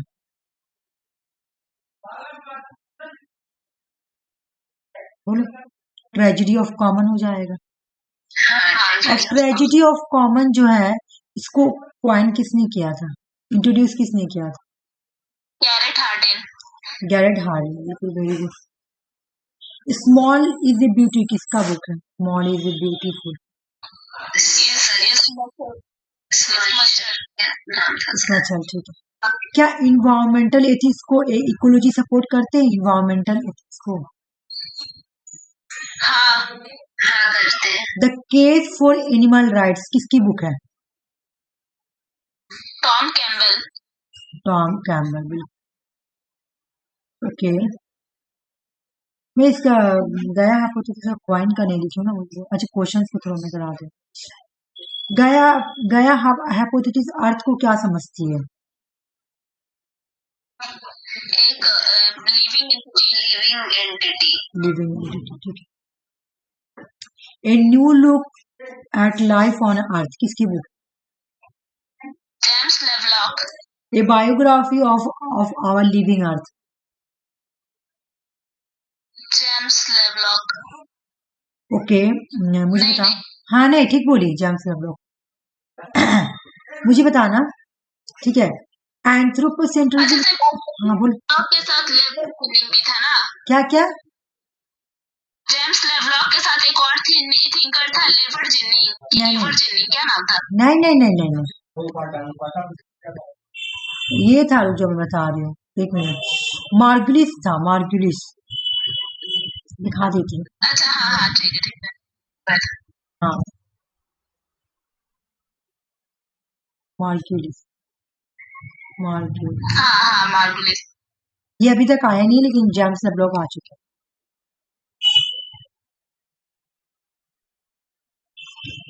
मुझे बताओ, इकोफेमिनिज्म जो है, इकोफेमिनिज्म, नहीं सॉरी, फेमिनिज्म, ये फैलो फेमिनिज्म किसको बोलते हैं? सॉरी, फैलो इकोलॉजी किसको बोलते हैं? जो ऊपर से बात करता है। इसका दूसरा नाम क्या है? बोलते हैं मॉडर्न। इसका दूसरा नाम है मॉडर्निस्ट और रिफॉर्मिस्ट। एग्जाम में आया वैसे पूछा। हाँ, ये राइट। हाँ, अच्छे, क्या ये एंथ्रोपोसेंट्रिज्म को सपोर्ट करता है? नहीं। हाँ, करता है, बैलेंस बनाता है ना। ये क्या करता है? ये एंथ्रोपोसेंट्रिज्म और नेचर के बीच में बैलेंस बनाता है। जब बैलेंस बना रही है, सपोर्ट कर रहा है। डीप इकोलॉजी ना अगेंस्ट है इसका, ठीक है। डीप इकोलॉजी किसको रिजेक्ट करता है? बताओ, किसको रिजेक्ट करता है? एंथ्रोपोसेंट्रिज्म। हाँ, एंथ्रोपोसेंट्रिज्म को रिजेक्ट करता है, ठीक है। डीप इकोलॉजी का थिंकर का नाम बताओ। अर्नाइस। ओके, हाँ, अनलाइज मुरे बुक चीन जो है वो किसके थिंकर है?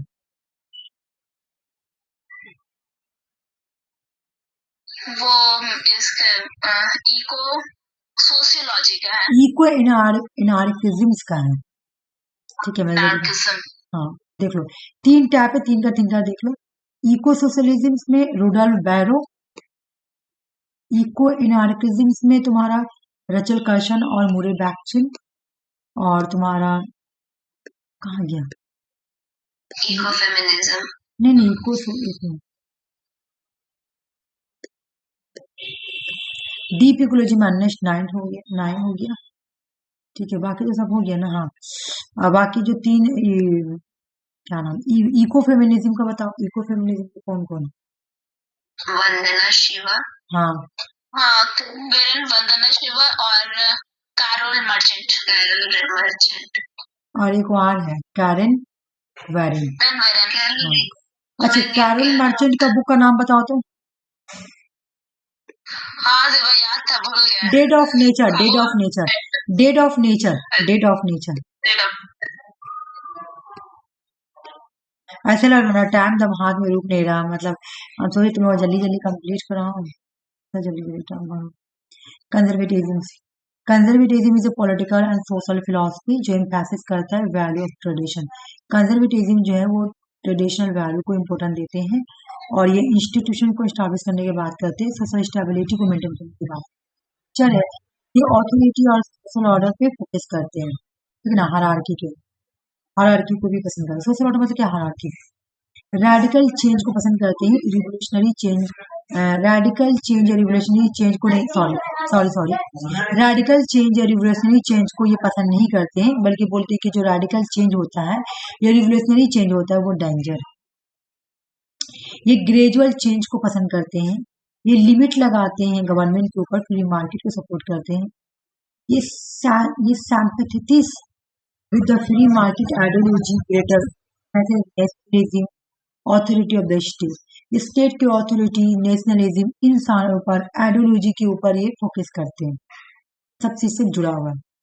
ये जो है ना, ये प्रैग्मेटिज्म से, किसके ऊपर? ये कोई आइडियोलॉजिकल रेडिकलिज्म नहीं है, ये प्रैग्मेटिज्म से।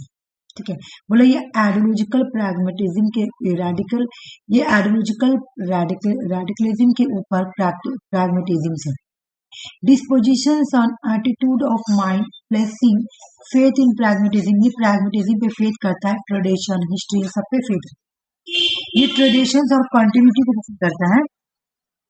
कंजर्वेटिव बिलीव करते हैं कि wisdom of the past, importance of the tradition है इवॉल्व ओवर टाइम। हमारे जो टाइम में जो तुम्हारा इवॉल्व हो रहा है, जो हमारा जो इम्पोर्टेंट, जो हमारे ट्रेडिशन की इम्पोर्टेंट है, जो हमारे पास की विजडम है, वो हमें इवॉल्व कर रहे हैं। ठीक है, ये वैल्यू देते हैं फैमिली को, इंस्टीट्यूशंस को वैल्यू देते हैं, जैसे फैमिली, चर्च, स्टेट, इन सबको।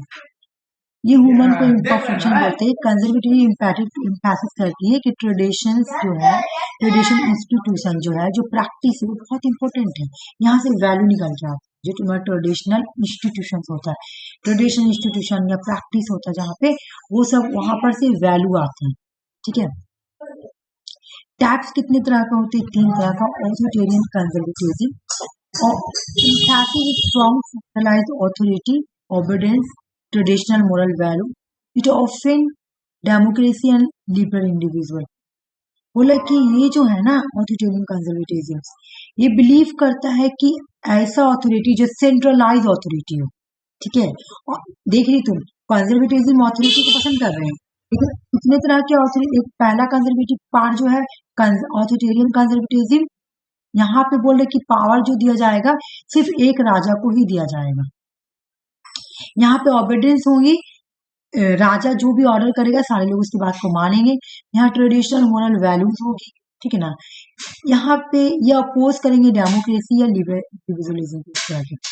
जोसेफ दे मास्टर्स, एंटोनियो ओलिवर सालाजर और इंडेलबर्ट डॉल्फ्यूस, ये जितने भी हैं ऑथोरिटेरियन कंजर्वेटिज्म के थिंकर हैं। उसके बाद नेक्स्ट जो टैप आया है वो लिबरल कंजर्वेटिज्म या न्यू राइट। ऑथोरिटेरियन का डिफिनेशन समझ लो, जहाँ पे सेंट्रल अथॉरिटी की बात बोल रहा है कि एक स्ट्रॉन्ग राजा को ही सारा अथॉरिटी दे देंगे और सारे लोग उसके बाद को जितने भी मोरल वैल्यूज वगैरह को ओबीडियंस करेंगे। ठीक है, बोले कि ये इकोनॉमिक लिबरलिज्म है, फ्री मार्केट को सपोर्ट करता है, सोशल कंट्री ये ट्रेडिशनल वैल्यू को भी पसंद करता है, लेकिन ये एंटी सोशलिस्ट और एंटी वेलफेयर स्टेट के बारे में बात करते हैं। इसके अंदर आएंगे Friedrich Hayek, Milton Friedman, Peter Bauer और Ludwig von Mrs.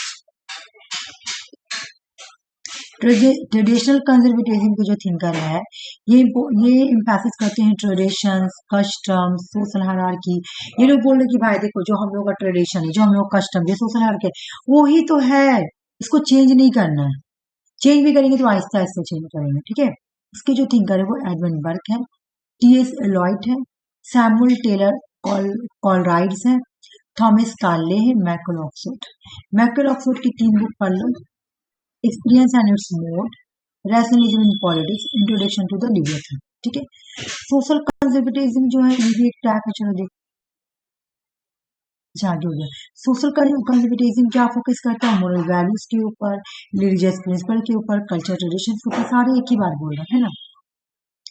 New conservatism जो है important, strong national defence, Nations को डिफेंड करो, अपने फॉरेन पॉलिसी को डिफेंड करो, और ये फ्री मार्केट को भी, ये ऑफन कॉम्बाइन फ्री मार्केट। तो भाई टीचर पढ़ लेना, बाकी पढ़ लेना, जो रेड हाईलाइट है वो पढ़ लेना। ठीक है, मैं एक बार पूछ लेती हूँ तो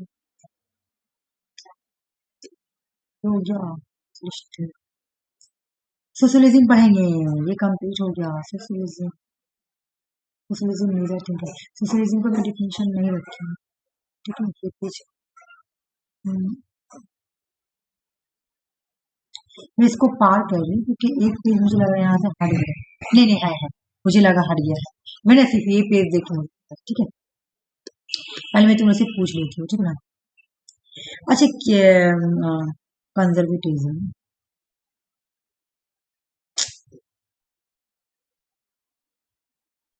अच्छे से कन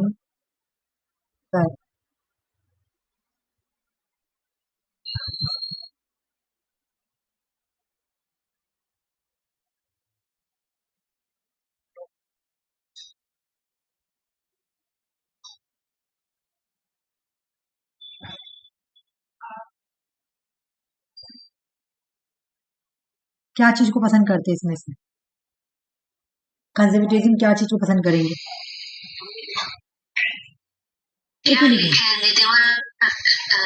नहीं दिख रहा, एक मिनट में बता देती हूँ, एक मिनट मैं ना लिखती। रिवोल्यूशन को पसंद करते हैं, रेडिकल चेंज को पसंद करते हैं, सडनली चेंज को पसंद करते हैं, या ग्रेजुअल चेंज को पसंद करते हैं? Gradual change. ठीक है, मैं अभी अच्छे से लिख रही हूँ।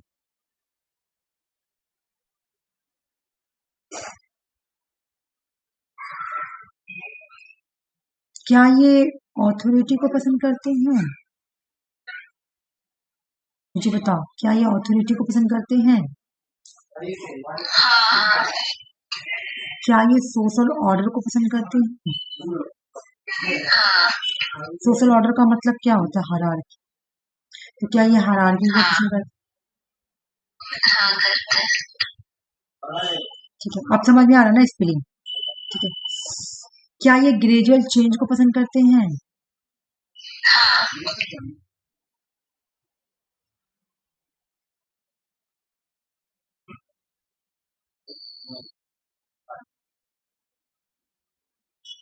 एक सेकंड, उसके बाद क्या ये प्रैग्मेटिज्म को सपोर्ट करते हैं? हाँ। क्या ये ट्रेडिशंस को पसंद करते हैं? हाँ। हाँ। ठीक है, समझ में आ गया। इंस्टीट्यूशंस को पसंद करते हैं? हाँ, ट्रेडिशन इंस्टीट्यूशंस को भी पसंद करते हैं। ये हो गया तुम्हारा। ठीक है, बाकी तो अच्छा, मैं बुक याद नहीं लिखी हूँ यहाँ पे, कंजर्वेटिव माइंड। अच्छा, कंजर्वेटिव का थिंकर का मैं बुक तुम लोगों को यहाँ पे मैं बोली कुछ तो मिसिंग है, कुछ तो मिसिंग है बुक। जैसे तुम्हारा इसका क्या नाम है, एडमिन बुक का, हाँ बुक आता है। मैं एडमिन बुक क्या मेंशन की हूँ, हाँ मेंशन तो की एडमिन बुक, रिचल कार्शर, उन लोग का बुक को याद करना है। ठीक है, मैं पीडीएफ जैसे एडमिन बुक, ठीक है। लक्ष्मी, अभी मैं तुम लोगों को क्लास कराने से पहले मैं आना हरण क्लास कराई, हेगेल का मैं नोट इजी वाला दे दी हूँ, और एक बार इसको बोल भी दी हूँ। और उसके बाद और कौन सा नोट को दी थी जो बोली थी मैं उसमें से ही पढ़ना है, बताओ तो पहले क्या था ये? हाँ क्या था ये? हाँ, कंफ्यूजन से भी इसी में से याद करना, जो आज का पीडीएफ दूंगी, ठीक है, इसी में से याद करना, वो ठीक इजी है। उसी तरह जब मैं ये पीडीएफ दूंगी ना, तो मैं इसमें एडमिन वर्क का बुक को ये कर दूंगी, ऐड कर दूंगी। ये वाला पेज मुझे लग रहा है छूट गया है क्या, देखो तो, हाँ छूट गया था ये वाला। एडमिन बुक तो है, एडमिन बुक को फादर ऑफ मॉडर्न कंजर्वेटिज्म बोला जाते हैं, और एडमिन बुक जो है ये फ्रांस रिवोल्यूशन के अगेंस्ट है। मैं इनका बुक पढ़ाई थी मेरी वॉलस्टोन क्रॉफ्ट में, है ना, याद है?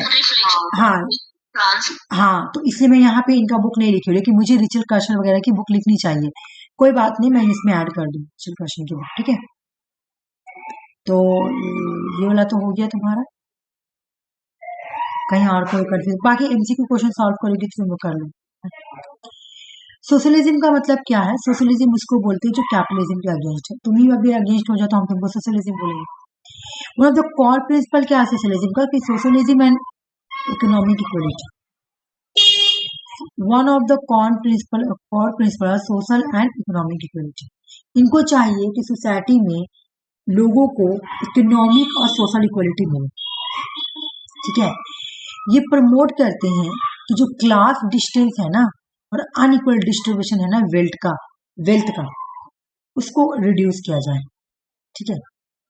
और सोशलिज्म अपोज करते हैं idea of private ownership means of production, बोलते नहीं ये ठीक चीज नहीं है भाई। ये जो कैपिटलिज्म है ना, ये खुद का ये means of production, private ownership, यही तो सोसाइटी में इनइक्वलिटी लाती है। ये कैपिटलिज्म को इलिमिनेट करने की बात करती है, और कैपिटलिज्म की वजह से सोसाइटी में कंपटीशन होता है। अनिल अंबानी टाटा, मतलब अनिल अंबानी के साथ उसका कोई होगा रैपर, है ना, उनका कोई होगा कंपटीटर, तो उसको वो लोग कंपटीशन चलता है, तो वो बोले कि मैं चाहता हूँ कि सोसाइटी से कंपटीशन भी खत्म हो जाए। इसके एक बहुत ही इंपॉर्टेंट थिंकर है जिसका नाम है थॉमस पैक्टी, ठीक है। बाकी एक थिंकर करके पढ़ते हैं। जो तुम्हारा मेजर थिंकर है, मेजर सोशलिस्ट थिंकर जो है वो है तुम्हारा पहले प्री मार्क्सिस्ट से आने वाली, मार्क्सिस्ट जब नहीं आया था मार्क्सिस्ट थिंकर, उससे पहले जितने भी थिंकर आए ना उसको यूटोपियन सोशलिस्ट कहा था। जैसे Henry de, Charles Fourier, Robert Owen, इन लोगों को बोला जाता है यूटोपियन सोशलिस्ट, ठीक है। इन लोगों को बोला जाता है यूटोपियन सोशलिस्ट, ठीक है। रॉबर्ट ऑन जो है एक बुक लिखते हैं new view of society, critics of capitalism, cooperative communities, village of corporation या कोऑपरेटिव मूवमेंट। ये किसने दिया था? रॉबर्ट ऑन ने। इन्होंने न्यू हार्मोनी दिया था। देखो ये क्या है, कोऑपरेटिव विलेज क्या है, इन्होंने बोला कि एक लैंड का टुकड़ा इन्होंने लिया और बोला यहाँ पे सारे लोगों को मैं रखूंगा, सब एक जैसा होंगे, इस तरह से हार्मोनी आएगा। तो ये न्यू हार्मोनी का तरीका है, इसलिए रॉबर्ट ऑन को भी क्या बोला जाता है तुम्हारा? यूटोपियन सोशलिस्ट, ठीक है।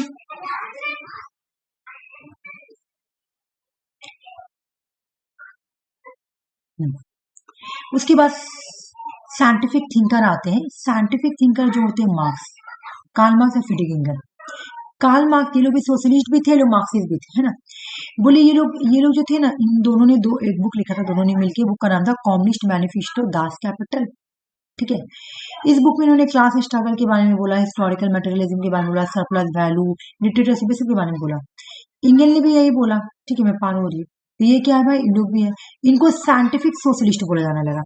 कार्ल मार्क्स और फ्रेडरिक एंगल को साइंटिफिक सोशलिस्ट बोला जाने लगा, ठीक है।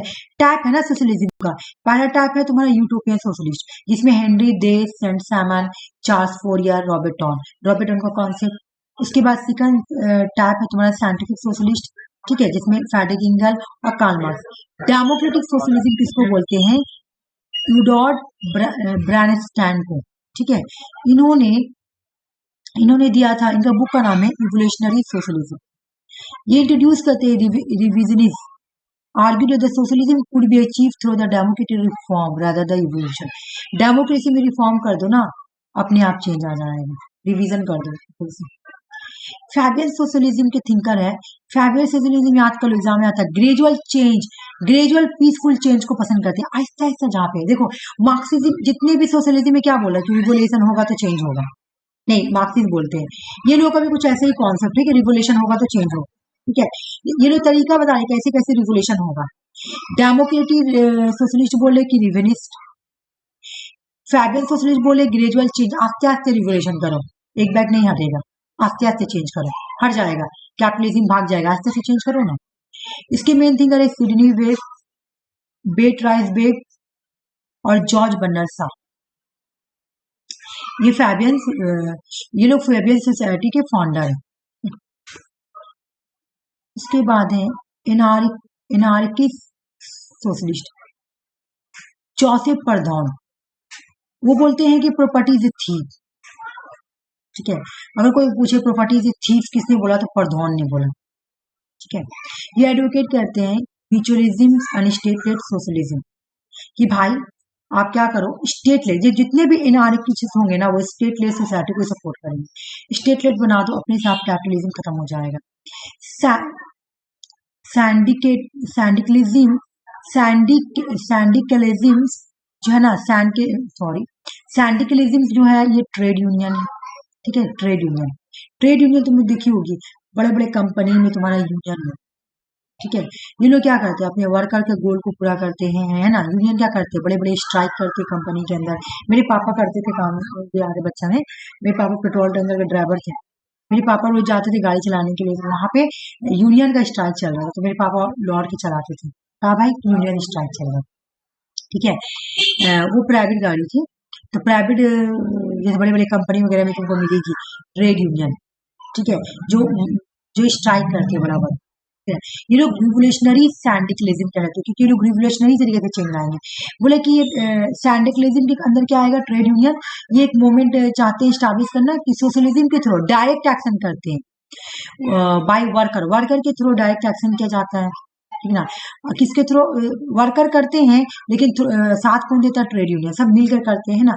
It emphasis the role of the trade union in the achieving the goal, अपने गोल को अचीव करने के लिए डायरेक्ट एक्शन करते हैं, मतलब रिवोल्यूशनरी सैंडिकलिज्म इनको बुलाता है। और ये लोग मास स्ट्राइक करते हैं, बड़ा बड़ा स्ट्राइक करते हैं, छोटा मोटा नहीं। ये रिवोल्यूशनरी चेंज चाहते हैं, रिवोल्यूशन करके चेंज चाहते हैं, ठीक है। ये सोशलिज्म कंप्लीट हो गया। आज कितना कंप्लीट हुआ, इधर से 3 ना। वो गिल्ड तो बचा हुआ, गिल्ड पढ़ लो। गिल्ड सोशलिज्म होता है प्रोफेशनल रिप्रेजेंटेशन, ठीक है। अब ये तो कोई कॉलेज का टीचर है, वो लोग अगर कोई ये कर रहा, कॉलेज का टीचर या तुम्हारा रिक्शा चलाने वाला का ग्रुप या टोटो वाला का ग्रुप, कोई प्रोफेशनल ग्रुप किसी तरह का तुम्हारा मूवमेंट कर रहा है ना, तो उसको हम लोग बोलते हैं, या किसी तरह का क्या बोला था, प्रोटेस्ट वगैरह कर रहा है, तो उसको हम लोग बोलते हैं गिल्ड सोशल। गिल्ड में आएगा, गिल्ड का मतलब भी होता है ग्रुप, ठीक है, प्रोफेशनल ग्रुप, ठीक है। कोई साथ मिलके, अब जैसे तुम्हारा इंजीनियर लोग या वकील लोग कोई प्रोटेस्ट कर रहा, डॉक्टर लोग कोई प्रोटेस्ट कर रहा, तो इस तरह को प्रोटेस्ट को हम बोलेंगे गिल्ड सोशलिज्म। ये भी गवर्नमेंट को चेंज करो, लेकिन किस तरह से तुम्हारा प्रोफेशनल रिप्रेजेंटेशन, एक ग्रुप है, गिल्ड में है, ठीक है। प्रोफेशनल रिप्रेजेंटेशन होता है गिल्ड में। इसके जो थिंकर वो GDH कॉल है। मल्टीकल्चरलिज्म इसमें लास्ट बचा हुआ था, ठीक है। अब मैं दूसरा दिन कराऊंगी। 3 कंप्लीट हुआ ना, 3 कंप्लीट हुआ।